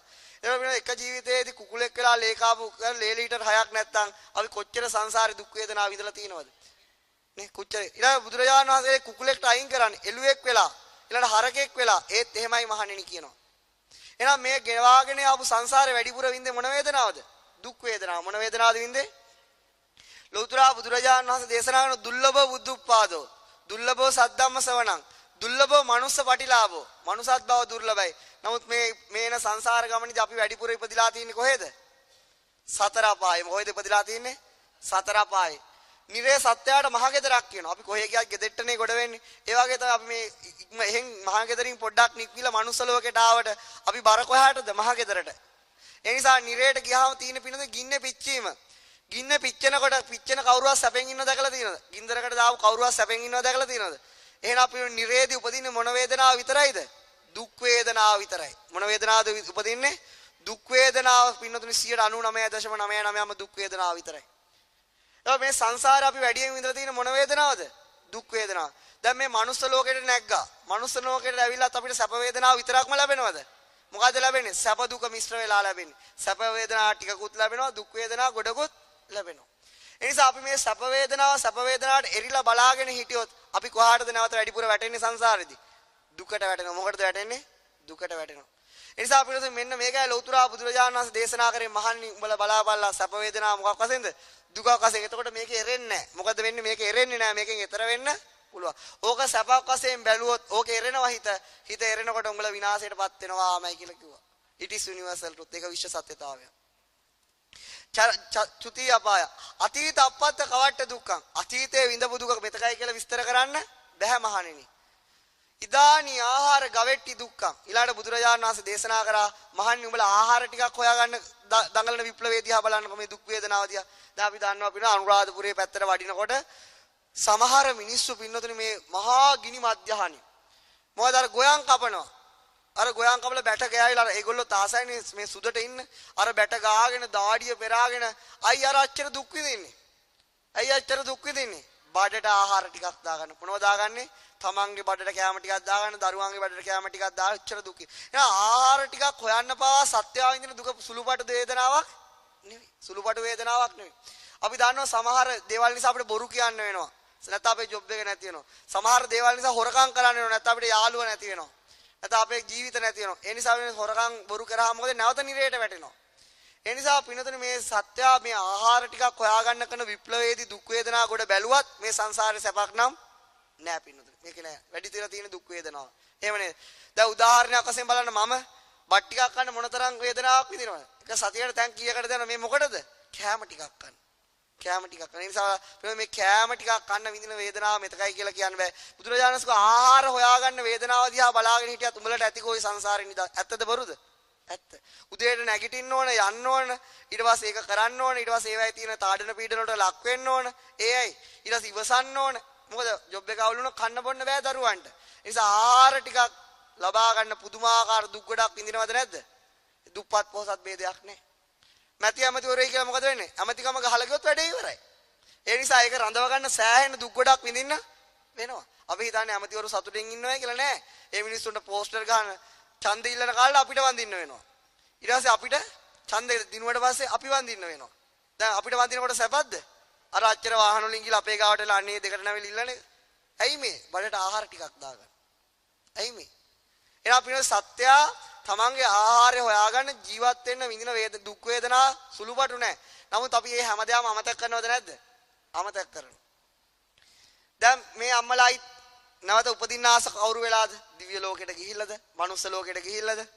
කවුරු වෙලාද උපදින්න ආස? එහෙමද ආස? එහෙම ආසුණාට මෙන්න ඇත්ත කතාව ඉපදීමේ ඇත්ත කතාව බලා ගන්න. ඔන්න හිතේ ඇතුලේ තියෙන කතාව තමයි මම මේ කියන්නේ. උඩ තියෙන්නේ දැන් ධර්මයේ දන්න නිසා කියන ආයිත් උපදින්න එපා. දැන් මෙහෙම කියලා ආවම පස්සේ කොහොමත් එපානේ. මෙන්න ආස. මගේ මෙන්න මේ අම්මාගෙටම දාව. මේ නමින්ම උපදින්න ඕන. මේ මහත්තයම බිව්වත් කවන්නේ මට හම්බ වෙන්න ඕන. ඊට පස්සේ මොකද මේ දරුවම වදකේ වුණත් කවන්නේ මුම්ම මට ලැබෙන්න ඕන. මේ විදියට මගේ ජීවිතය යන ඕක නෙවෙයිද ඇත්ත? ඇයි අර විඳින දුකටත් ඇලිලා තියෙන්නේ. తත්‍ර తත්‍රාවි නන්දිනී ගිය තැන සතුටින් පිළිගන්නවා. ඒ තේහෙනේම දලු ටික කඩාගෙන ඒ බැංකුවේම වැඩ කරගෙන ඒ හෝල් එකේ වැඩ කරගෙන ඒ යාළුවෝ ටිකම කවන්න කොච්චර කරදර වුණා කන උඹලම ලැබියා. ඒ දරුවා මට ලැබියන් වදකේ වුණා කවන්නේ. ඒක තමයි ඇත්ත. දැන් බලන්න බල්ලෙක් දැන් බල්ලෝ ජීවිතේදී උන්ට ගෙවල් දොරවල් නැහැ. වැඩිපුර දුක් වේදනා විඳින අයනේ. දැන් බල්ලෙක්ට මිනිස්සෙක් වෙන්න කිව්වොත් ඌ කැමතිද? නෑ ඌක ඒ ජීවිතේට ඌ ඇවිල්ලා ඉන්නේ. ඒ ජීවිතේට බල්ලා ඇවිල්ලා ඒක තමයි අපිත් අපේ ජීවිතේ ඇලිලා ඉන්න පින්නේ. ඒක බුදුරජාණන් වහන්සේගේ తත්‍ර తත්‍රාවිනන්දිනී ගිය තැන සතුටින් පිළිගන්න. මොකද පස්සේ දැන් ඔන්න බලන්න දරුවෙක්ට උගන්වන්න අම්මලා යන්න ඕන කොහෙද යන්න ඕන? ඉස්කෝලේ යන්න ඕන. ශිෂ්‍යත්වයට ගියාම අර බන්දුන ගුලවර්ධන ඇමතුමාට ගියා අම්මලාට වෙනම ශිෂ්‍යත්වයක් තියන්න කියලා. ඉතින් අර කට්ට කන්න ඕන ඒ කැන්ටින් වලට වෙලා ඉන්න ඕනේ. එහෙම වෙන්න ඕන නේද? එහෙම කරන්නේ ඇයි? මේ දරුවට උගන්වලා සැප ලබන්න. ඉතින් ඒක වැරදි දෙයක් නෙවෙයි සම්මුති ලෝකයේදී. නමුත් ඇත්ත ඒකනේ මාර දුකක් වෙනවා. නමුත් අර දරුවා පාස් වුණාට පස්සේ අර ඔක්කොම දුක අමතකයි නේද? අමතකයි නේද? එහෙනම් නැවතයි මට මේ දරුවම ලැබෙන්න ඕන. ඇයි දුක අමතක කරනවා සැප වේදනා බල. නමුත් සැප වේදනා ස්ථිර නෑ. අයිත් අර දරුවා නිසා දුක උපදිනවා. අයිත් ඉතින් මැරීගෙන කරනවා. ඒ නිසා අපිනොතින් මෙන්න මේ සැප වේදනාවේ අපි එරුණොත් අනාතයි. මේ මනුස්ස ජීවිතේ හැමදාම තියෙන එකක්. දැන් මම මේ කියා දෙන කතාවේ මේ පින්නතුන්ට තේරෙන්නේ නැති මෙන්න මෙහෙම දෙයක්. මොනවද යද? එහෙනම් ළමයින්ට ගන්නන්න ඕන නැහැ. ඊළඟට අපි මේ රස්සාවල් කරන්න ඕන නැහැ. එහෙම හිතනව නේද? එහෙම හිතනවා වැරදි. දැන් ළමයෙක් ඉගෙන ගත්තේ නැත්නම් මොකද වෙන්නේ? ඌට අර කුඹුරු කොටන්න වෙනවා. ඊට වඩා දුක් වේදනාව උපදිනවද නැද්ද? උපදිනවා. එහෙනම් අපි දැන් බඩගින්නට කනවනේ. දැන් බඩගිනි වෙලා දුක් වේදනාව. නොකා හිටියොත් මොකද වෙන්නේ? ඊට වඩා බඩගින්නක් දුක් වේදනාවක් ඇති වෙනවා. ඒ වගේ තමයි ඉගෙන ගත්තේ නැති වුණොත් මොකද වෙන්නේ? ඩ්‍රයිවිං ජොබ් වලට ගිහලා අරවට ගිහලා තවත් දුක් ගොඩක් එකතු කරගන්න වෙනවා. නිසා මම මේ කියන්නේ ඉගෙන ගන්න එපා කියලා නෙවෙයි. මම මේ කියන්නේ ඉහළට යන්න එපා කියලා නේ. මොකද්ද හරියට තේරුම් ගන්න. මම මේ කියන්නේ වේදනාව අමතක කරලා ගියොතින් සැප වේදනාවේ එරී ගියොතින් මොකද වෙන්නේ? ලෞතර බුදුරජාණන් වහන්සේ කිව්වාගේ අනාගතේ අනන්ත ප්‍රමාණ දුක් විඳින්න වෙනවා. අද ජීවිත දැන් අපි දන්නවා ළමයි ඉගෙන ගත්තේ නැතුනොත් හරියට මොකද වෙන්නේ? මාර දුකක් නේ කන්නේ ජීවත් වෙන්න. එහෙනම් අපි ඉගෙන ගත්තේ නැතුව තවත් දුක් ගොඩකට වැටෙනවා. ඉගෙන ගත්තත් දුකෙන් එතර වෙලා නැහැ. දුක් වේදනාවෙන් එතර වෙලා නැහැ. නිසා ලෞතර බුදුරජාණන් මේ සැප වේදනාව දිහා හොඳට බලාගෙන ඉන්නකෝ මොකක් වශයෙන් දුකක් වශයෙන්. මොකක් වශයෙන්ද බලාගෙන ඉන්නකෝ දුකක් වශයෙන්. ඊළඟට කිව්වා දුක් ඊළඟට තියෙනවා දුක් වේදනා. පමණක් අරමුණ වල අපිට දුක් වේදනාව උපදිනවා. මොන වේදනාවද උපදින්නේ? දුක් වේදනාව උපදිනවා. මෙන්න මේ දුක් වේදනාව දිහා කොහොමද බලන්නේ? සැප වේදනාව දුකක් වශයෙන් බැලුවා ඕකේ. දුක් වේදනාව දිහා කොහොමද බලන්නේ කිව්වේ? කොහොමද පින්නතුනි බලන්නේ කිව්වේ? දැන් ගෙදර යන්න දුකක් තියෙනවනේ. දැන් ওই වේදනාව දිහා කොහොමද බලන්න ඕන? කොහොමද පින්නතුනි බලන්න ඕන? කොහොමද බලන්න ඕන? මේක බලන්නකෝ පපු වැයෙන උලක් වශයෙන්. මොකද්ද බලන්නකෝ? මේක තමයි සංසාරේ ඇත්ත කතාව. මේ දුක් වේදනාව අත්තරින්න එපා කෝ මහණෙනි. මේක තමයි පපු වැයෙන නියම උල කිව්වා. දැන් උදාහරණයක් කියන්නම්. මොන මගේ පින්නතුනි යාළුවෙක් අපිත් එක්ක එකට ඉගෙනගෙන හිටියා. ඊට පස්සේ ඒ ළමයා ඒ යාළුවා තව ගෑල් ළමෙක් එක්ක යාළුවලා ගෙදරින් අකමැති වුණා. ගැමොක්සෝන් බෝතලේ ගේ පිටිපස්සේ තියුණා බිව්වා. ඉවරයි. ඇයි බිව්වේ? දුක ඉවස ගන්න බැරුව. එහෙනම් දුක කියන්නේ පපු වැයෙන උලක් නෙවෙයිද? උලක්. දැන් තවත් මේ ළඟ කොළඹ මේ මෑත කාලේ අවුරුද්දක් ගියේ නෑ. තව මේ වෛද්‍ය විද්‍යාලයට තේරුණා ළමෙක් ආදර සම්බන්ධය අපිට ගෑල් ළමයා තරහයි කිව්වා. කෝච්චියට පැන්න ගිහිල්ලා. ඇයි මේක මේ දුක් වේදනාව ඉවස ගන්න. එහෙනම් නියම පපු වැයෙන උලක් නෙවෙයිද? උලක්. මේක නිකන් අත්තරින්න එපා. මේක තමයි සංසාරේ ඇත්ත කතාව. දැන් සමහරට අපිටම කොච්චර මැරෙන්න හිතලා තියෙනවද? අපිටම කොච්චර ජීවිතේ පාවෙලා ඕන වෙලා තියෙනවදනේ. ඒ නිසා අපිට ඕක තමයි ඇත්ත. ඒ නිසා මොකද වෙන්නේ? මේ දුක් වේදනාව කියන්නේ පපු වැයෙන උලක්. දැන් මම දැක්ක සමහර අය දුක් වේදනාවේ පුදුමාකාර විඳවිල්ලක් විඳවනවානේ. දැන් අපිට දුක් වේදනාවල කොච්චර කතා කරත් වේදනාව ස්ථිර දෙයක් නෙවෙයිනේ. දුක ආවම දරා ගන්න බෑ. අපිට මුළු ලෝකෙම එපා වෙනවා. නමුත් අයි සැපාවම අරක අමතකයි. නමුත් සංසාරේ ස්වභාවය ඕක. ඒක අමතක කරන චුට්ටි සැපේට අමතක කරනවා. නමුත් ඒ සැප වේදනාව ස්ථිරයිද? නෑ ඒකත් ඉවර වෙනවා. ඒකත් ඉවර. කවදාවත් පුළුවන් නම් මේ ජීවිතේ පින්නතුනේ අපිට මෙහෙම සංකල්පයක් නේ තියෙන කොහොමද ඉස්සරහට අපි මෙහෙම මහන්සියලා ගියාම අපිට ලැබෙවි සැප විතරක් ගලන ජීවිතයක්. මොනවාද? ගොඩාක් සැප තියෙන තැනකට අපිට යන්න. එහෙම ප්ලෑන් එකක් අපිට තියෙනවා. නැද්ද? ගිහිල්ලා බලන්න ලැබෙයිද කියලා. අරමුණත් එක්ක වේදනාව වෙනස් වෙනවා. කවදාවත් කුට්ටි පිටින් නම් සැප ලබන්න බෑ. සැප වේදනාව ලැබෙයි. නමුත් ස්ථිර අපේ පැත්තේ මගුල් ගෙවල් වගේ. අපි පැත්තේ මගුල් ගෙවල් වගේ. ඒ නිසා පින්නතුනේ මේ දුක් වේදනාව උලක්. ඊළඟ දේ තමයි අපි දැන් මහා විශාල දරුණු දුක් වේදනා අහිතට අරමුණු ඇවිල්ලා වේදනාව දුක විඳිනකොට ජීවිතෙන් පලා යන්න තීරණය කරනවා. මොකද තීරණය කරන්නේ? ජීවිතෙන් පලා යාම තීරණය කරනෝනේ අපි. එහෙම කරන්න එපා පින්නතුනේ. සැප වේදනාව ස්ථිර නෑ වගේම දුක් වේදනාවත් ස්ථිර නෑ. ඒකත් නිත්‍ය දෙයක් නෙවෙයිනේ. ඒකත් අයින් වෙලා යනවා. සබසාගත අරමුණ. ඒ නිසා අපේ පැරණි මිනිස්සු කියනවා මෙන්න මෙහෙම කතාවක්. කාලයට ඉඩ දෙන්න. මොකටද ඉඩ දෙන්නේ? කාලයට ඉඩ දෙන්න කියලා කියනවා නේද? කාලය විසින් මොකද කරන්නේ? අරමුණ වෙනස් කරනවා. දැන් අපි අද තියෙන අරමුණ නෙවෙයි හෙට තියෙන අරමුණ. දැන් සම්මිසි දුක් වේදනා අරමුණක් ආවම සති ගානක් මාස ගානක් ওই අරමුණම හිතට එනවනේ. එතකම්ම දුක උපදිනවා. අරමුණ දුක නම් වේදනාව දුකයිම තමයි. ඒ වගේම ඒ අරමුණ කාලයත් එක්ක යටපත් වෙලා ගියාට පස්සේ මොකද වෙන්නේ? වෙනස් වෙනවා. එහෙම යටපත් වෙලා ගියාට පස්සේ තමයි අර සින්දු ලියන්නේ. ඔයා ගියාට කමක් නැහැ. මම තාමත් ඔයාට ආදරේ. නමුත් දැන් මැරෙන්න වහබොන්න යන්නේ කාලයත් එක්ක විසඳලා. ඒ නිසා අපි නේද ඔය හැම දෙයකදී මෙහෙමයි. අපි දැන් සමහරකට ණය කියමු. සමහර මිනිස්සු මැරෙන කන්න බොන්න බැරුව ණය නිසානේ. දැන් ණය වුණාම මිනිස්සු ඇවිල්ලා ණයකාරු ඉල්ලනෝනේ. ඉල්ලනවා නේද? එතකොට මොකද්ද තියන්නේ? දැන් දරා ගන්න බැරුණාම එක්ක වහ බොන්න වань එක්ක ගඟට පනින එක්ක පාලම් වලින් පනින්න යනවා. එහෙම කරන්න ඕනේ නැහැ. මොකද කරන්නේ? කාලෙට ඉඩ දෙන්න එපා. ඒ පැත්තේ ඉඳගෙන වෙන පැත්තකට යන්න. මේ පැත්තේ ඉඳගෙන කාලෙට ඉඩ දුන්නොත් මොකෝ වෙන්නේ? බෙල්ල කපලා යාවි. හරිද? වෙන පැත්තකට යන්න. කාලයත් එක්ක ඒ ණයගත්තු මිනිස්සෙට මොකෝ වෙන්නේ? ඌටත් ඕක අමතක වෙලා යනවා ටික ටික. නේද? ඊට පස්සේ අර මිනිස්සෙටත් අර ප්‍රශ්නේ ටික ටික අමතක වෙලා යනවා. අපරාධ මැරෙන්න නම් එපා මම නම් ණය අරගෙන ওই වැඩේ තමයි කරන්න පින්නත්. නේද? ඉතින් නිකම් ජීවිතේ මරන්නේ මොකද දුර්ලභයිනේ මනුස්ස ජීවිතේ. මුංචි ණයකට මොකද මැරෙන්නේ? සල්ලි ඕ මොනවද? ඒ නිසා පොඩ්ඩක් තන මාරු. ඒ ගමේ ඉන්නත් එපා. ඇයි ඉන්න එපා? බෙල්ල කපලා යනවා ඊට පස්සේ. ඒ නිසා ඒ වගේ තමයි කවදාවත් දුක් වේදනාව ස්ථිරත් නැහැ. සැප වේදනාව නම් මොන ප්‍රශ්නෙදී අපි මැරෙන්න ඕනෙත් නැහැ. සැප වේදනාව එරිලා ජීවිතේ දුක් විඳින්න ඕනත් නෑ. මෙන්න මේ වේදනාවෙන් නිදහස් වෙන්නයි ඕන. මොකද්ද කරන්න ඕන? මේ වේදනාවෙන් නිදහස් වෙන්න තුන නම් හොඳටම ඇති. ඊළඟ ලෞතර බුදුරජාණන් වහන්සේ කියනවා මධ්‍යස්ථ වේදනාව ගැන. මොන වේදනාවද? හිත ගන්න අරමුණේ මධ්‍යස්ථ භාවයක් ඇති වෙනවා. අන්න ඒක දිහා කොහොමද බලන්න ඕන? දැන් පිළිවෙල සැප වේදනාව නම් දැනෙනවා. දුක් වේදනාව නම් දැනෙනවා. මධ්‍යස්ථ වේදනාව කොහොමද අපිට දැනෙන්නේ? දැන් ඒ ෆීලිංස් එක කොහොමද දැනෙන්නේ? සැප වේදනාව දැනෙනවා නිකන් hina වෙලා නියමයි. ඒක එන්ජොයි කරනවා. ඊළඟට දුක් වේදනාව නම් නිකන් පපුව යන උලක් හිර වෙලා නිකන් එපා වෙලා වගේ දැනෙනවා. මධ්‍යස්ථ වේදනාව කොහොමද දැනෙන්නේ? කොහොමද දැනෙන්නේ? දැන් මේ බිත්ති දිහා බැලුවම මොකක්ද දැනෙන්නේ? දැනෙන්නේ නැහැ. එහෙනම් සැපත් නැත්තම් දුකත් නැත්තම් ඒ වෙලාවට තියෙන මොන වේදනාවද? මධ්‍යස්ථ වේදනාව හිත පිහිටන්නේ. මොන වේදනාවද හිත පිහිටන්නේ? මධ්‍යස්ථ වේදනාව. සැපත් උපදින්නේ නැත්තම් දුකත් උපදින්නේ නැත්තම් මොන වේදනාවද තියෙන්නේ? මධ්‍යස්ථ වේදනාව හිත තියෙන්නේ. මං කියන්නේ තේරුණා නේද? එහෙනම් අන්නේ වේදනාව ගැන අනිත්‍ය වශයෙන් බලන්න කියන මොනවා ඒකත් ඉතින් වෙනස් වෙලා යනවා. අනිත්‍යය කියන්නේ වෙනස් වෙනවා. සැප වේදනාව දිහා බැලුවා දුකක් වශයෙන් එතකොට සැපේ එරෙන්නේ නැහැ. දුක් වේදනාව දිහා බැලුවා උලක් වශයෙන් එතකොට සංසාරයට ඇලෙන්නේ නැහැ. උපේක්ෂා වේදනාව බැලුවා ඒකත් වෙන ඇත්තනේ. සැපසහගත අරමුණක් ආවම උපේක්ෂාව ඉවරයි. දුක්සහගත අරමුණක් ආවත් උපේක්ෂාව. එහෙනම් අපේ ජීවිතය කියන්නේ ස්ථිර වූ වේදනාවක් නෙවෙයි මොකදනේ? සැප දුක උපේක්ෂාව මත දෝලණය වෙන ජීවිත අපිට තියෙන්නේ. මොන ජීවිතද අපිට තියෙන්නේ? සැප දුක උපේක්ෂාව මත අපේ ජීවිත දෝලන. කවදාවත් ස්ථිර වූ සැපයක් විඳින කෙනෙක් ඉන්නවනම් මට කියන්න මේක උගන්වන්නේ නැහැ. මොකද අපිටත් එතෙන්ට තමයි යන්න ඕන.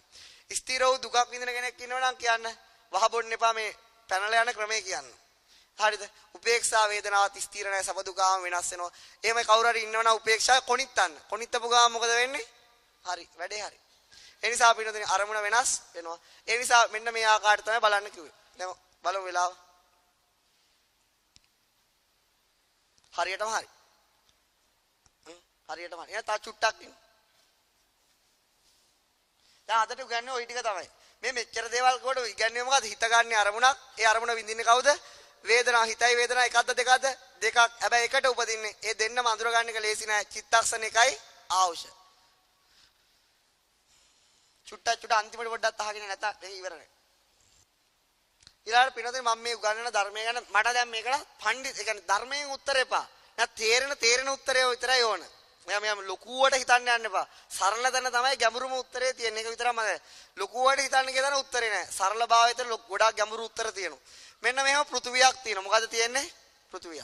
මොකක්ද තියෙන්නේ පින්නතුනේ? පෘථුවිය. මේ පෘථුවියේ ඉන්න රයනු ටයනු කෙනෙක්. රයනු ටයනු කවුද?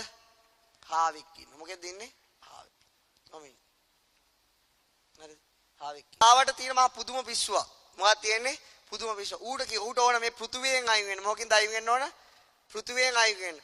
මේ හාව පෘථුවියට කියනවා ඔන්න හා පෘථුවිය මං උඹගෙන් අයින් වෙලා යනවා සදාටම යනෝමයි.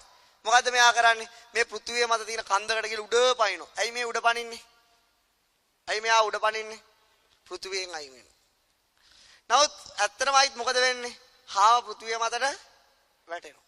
එතකොට පින්නදින පෘථුවිය අහනවා හාවගෙන් ඒයි උඹ මගෙන් අයින් වුණාද? මොකද්ද එයාගෙන් අහන්නේ? උඹ මගෙන් අයින් වුණාද? හාව කියන හරි ඒ ප්ලෑන් එක අවුල්. දැන් මම තාචුට්ටකින් අයින් වෙනවා හති අරලි වරලා මෙයා වේගෙන් ඉදිරියට දුවනවා. මොකද්ද දුවන්නේ? වේගෙන් දුවලා මොකද වෙන්නේ? මේ පෘථිවිය මතම නතර වෙනවා තැනක. අයිත් පෘථිවිය ඒයි උඹ මගෙන් අයින් වුණාද? දැන් මේ හාවට තියෙන ටාගට් එක මොකද්ද? පෘථිවියෙන් අයින් වෙන්න. හාව ඒ සඳහා තෝරගත්තේ මොකද්ද? උඩ පැනීම හා දිවීම.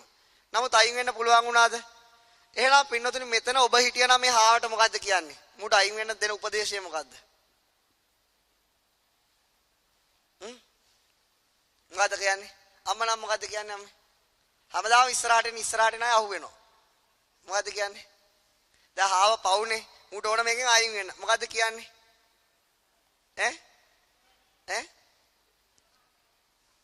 මොකක්ද අත්තරින්නේ? දුවන්නත් එපා ඒකත් එපා නේ. ඒක පෘථුවිය මර්ධනේ නතර වෙන්නේ. දැන් මං කිව්වේ ධර්මයේ එපා. මම හාවට ඕව තේරෙන්නේ නෑ. හාවට තේරෙන්නේ මේකෙන් අයින් වෙන්න කියා දුන්නොත් විතරයි. මොකද්ද කරන්නේ? මේ පින්නතුන් ගොඩක් දේවල් හිතනවා ඇති. ලෞතර බුදුරජාණන් වහන්සේ මෙතෙන්ට වැඩිය නම් හාවට මොකක් කියයිද? දැන් හාවට ඕන මේ පෘථුවියෙන් අයින් වෙන්න. ආවනම් මොකද්ද කියන්නේ? මොකද්ද කියන්නේ පින්නතුනි? දැන් මෙයාට ඕන මේකෙන් අයින් වෙන්න. දැන් බුදුරජාණන් වහන්සේ ආවැඩිය නම් මොකද්ද කියන්නේ? මහා කාරුණිකෝ නාතෝ හිතාය සබ්බපාණිනා. මහා කාරුණිකයන් වහන්සේ වැඩි නම් මොකද්ද කියන්නේ? හාවෝ. මොකද්ද කරන්න තියෙන්නේ? ඕක පෘථුවිය කියලා තේරුම් ගනි. මොකක් කියලාද තේරුම් ගන්න ඕන? පෘථුවිය කියලා තේරුම් ගනි. මොකද්ද තේරුම් ගන්න තියෙන්නේ? පෘථුවිය කියලා ඕක තේරුම් ගනි. පෘථුවිය කියන කවුරු හරි තේරුම් ගත්තොත් එයා තේරුම් ගන්න ඊළඟ දේ මොකද්ද? ඒකෙන් උඩ පැනලා අයින් වෙන්නත් බෑ. දුවලා අයින් වෙන්නත් බෑ. එහෙනම් අපි ඉගෙන ගන්න ධර්මයත් එහෙමයි. අපි මේ ඉගෙන ගන්න ධර්මයේ දුක් විඳින දවදාවත් දුක් විඳලා මේකෙන් අයින් වෙන්නත් බෑ. ඒ වගේම සැප විඳලා මේකෙන් අයින් වෙන්නත් බෑ. දුක් විඳලා අයින් වුණා නම් මුලින්ම අයින් වෙන්නේ පාර පිහිදාන අය. ඒ තරම් අය දුක් විඳින්නේ නැහැ නේ කවුරුවත්. සැප විඳලා අයින් වුණා නම් මුලින්ම අයින් වෙන්නේ මේ බිල් ගේට්ස් ඒ වගේ අය. ඒ කට්ටියත් මේකෙන් අයින් වුණේ නැහැ. එහෙනම් මොකද්ද මේක කරන්න තියෙන අපිට? මේ හාව කියන්නේ අපිට කියන නම. හාව කියන්නේ තමන්. පෘථුවිය කියන්නේ දුකට කියන නමක්. මොකට කියන නමක්ද? දුකට කියන නම. බුදුරජාණන් වහන්සේ කියන අපිට අනුකම්පා කරන කෙනෙක්. එහෙනම් අපිට අපි හැම කෙනාම මොකද්ද හදන්නේ? දුකෙන් අයින් වෙන්න නේද හදන්නේ? දැන් අපි වාඩි වෙලා ඉන්න දුක නම් නැගිටලා එකෙන් අයින් වෙන්න හදනවා. නැගිටලා ඉන්න දුක නම් වාඩි වෙලා දුක අයින් කර ගන්න හදනවා. එහෙනම් අපි හැම කෙනාම දඟලන්නේ මොකක් අයින් වෙන්නද? දුකෙන් අයින් වෙන්න. ඒ සඳහා අපි යොදා ගන්න ක්‍රම තමයි එකක් මොකද? අධික ලෙස සැප හොයාගෙන යෑම. අනිත් එක තමයි අධික ලෙස දුක් දීලා මේකෙන් අයින් වෙන්න හදන තවත් කට්ටියක්. ওই දෙකෙන්ම අයින් වෙන්න බෑ. මොකද්ද තේරුම් ගන්න තියෙන්නේ? ඒයි හාවක පෘථිවිය කියලා තේරුම් ගත්තාසේ ඒයි අපිට තේරුම් ගන්න දුක කියන එක තේරුම් ගන්න විතරයි තියෙන්නේ. එතකොට දුක තේරුම් ගත්තට පස්සේ පිනද දුකෙන් අයින් වෙන දුවන්නෙත් නැහැ. දුකෙන් අයින් වෙන උඩ පනින්නෙත් නැහැ. දුකෙන් අයින් දුක තේරුම් ගත්තට පස්සේ දුක අවබෝධ වෙලා ඉවරයි. ඒ නිසා මේ උගන්වන්නේ පිනද දුක් විඳින්නත් නෙවෙයි. මේ උගන්වන්නේ අධික ලෙස සැප හොයාගෙන ගිහිලා විඳින්නත් නෙවෙයි. මොකද්ද? තේරුම් ගන්න විතරයි. එහෙනම් මේ දුක ගැන වේදනාව ගැන කියා දුන්නොත් ලබන සතියේ නාලා එන්නේ නැතුව එන්න එපා. දැන් පවණක් අයට එහෙමනේ මේක කියා දුන්නොත් නාන්නේ නැහැ. ඇයි ඔක්කොම දුකයිනේ යන්නේ වේදනාව පෙරලෙනවනේ. ඊට පස්සේ මේ ඉන්න අයට දුක් වේදනාව පහල වෙනවා ඊට පස්සේ.